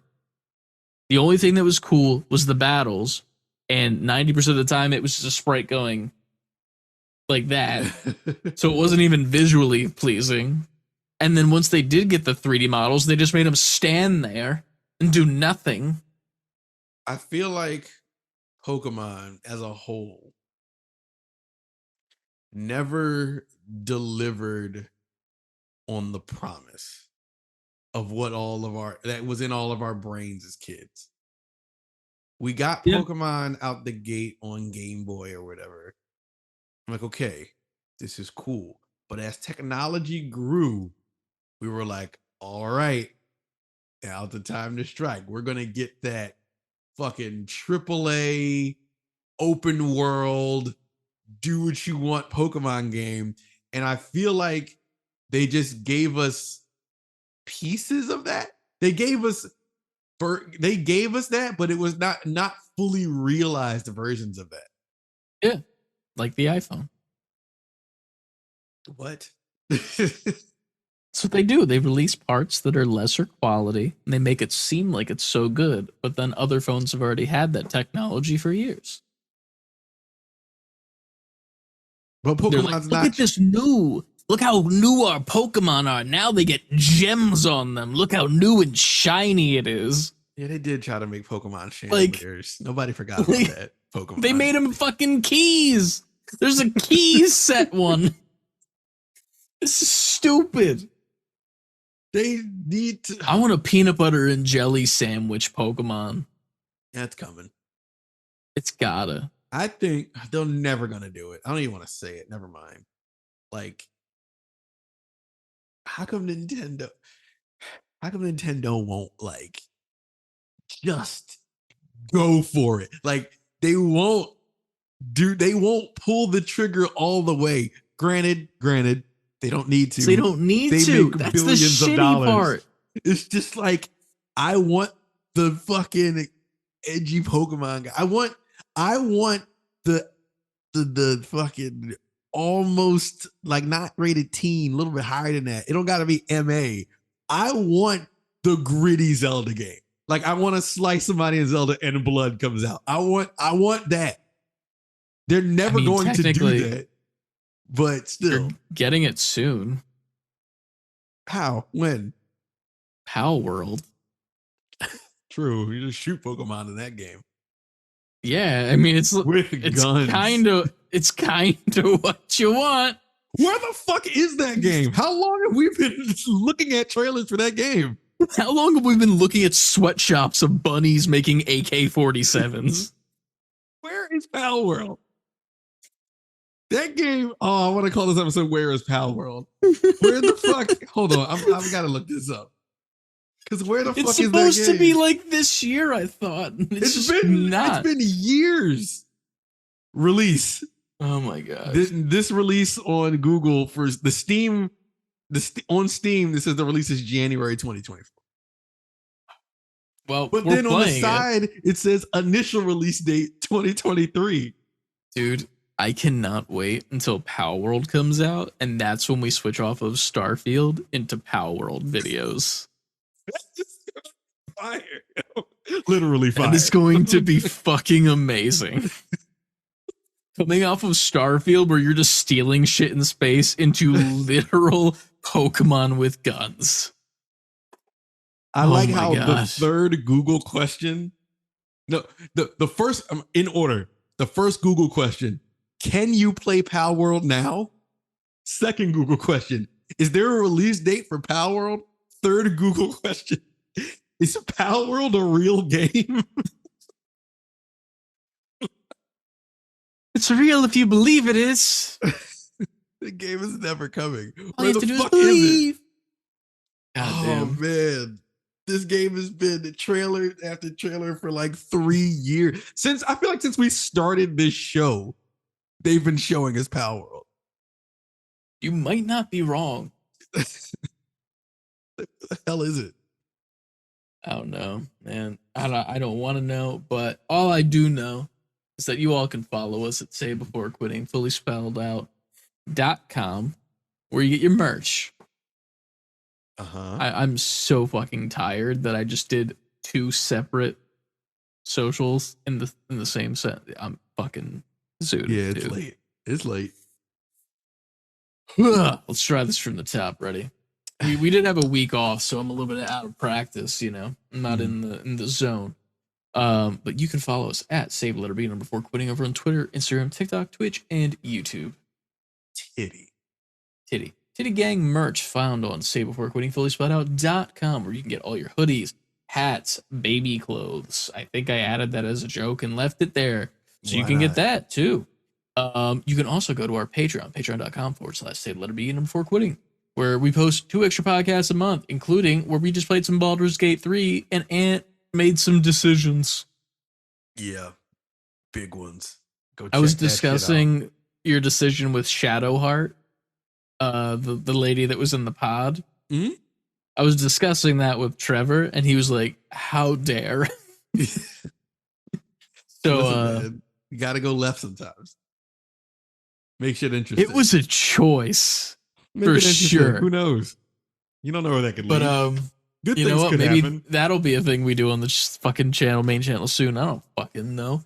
But you can also go to our Discord. Link is down in the description down below, where you can post and see all the shit that we're talking about, all these questions, all the news, all the memes, all the fucking pickups, and the fitness are in the Discord. So go check that out. I think that's all that we got here for shilling. Mm-hmm. So before you shilling, make sure you always the way to end the show. Save before quitting. And we'll see you next time.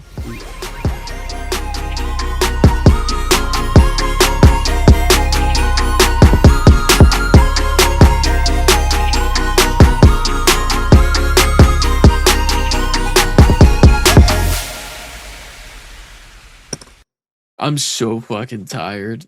Like it just like randomly hit when I was about to start putting like the socials out there, and I was like, whoa.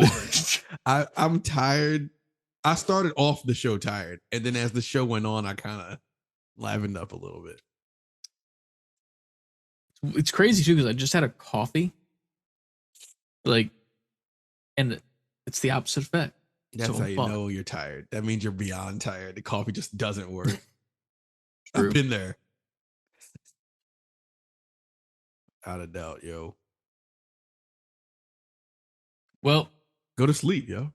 I'm gonna go to sleep. See you guys. That's your post-credit scene. It's a whole bunch of nothing. Yeah, I think I'm gonna go take a shit. So there's that. Create my own pal world. You know what I'm saying? I don't even know what that means. Create my own pile of shit. That's what you just said. Pile world. Of course, that'll be the podcast title, and everyone's like, "Why? When the fuck did they say pile world?" When does that in the happen? last 10 fucking seconds of the episode? That's when, you motherfuckers. You better fucking listen. Yeah, this is tired and all. This I feel like this is a good episode. Oh yeah, for sure. All right. See you guys. Peace.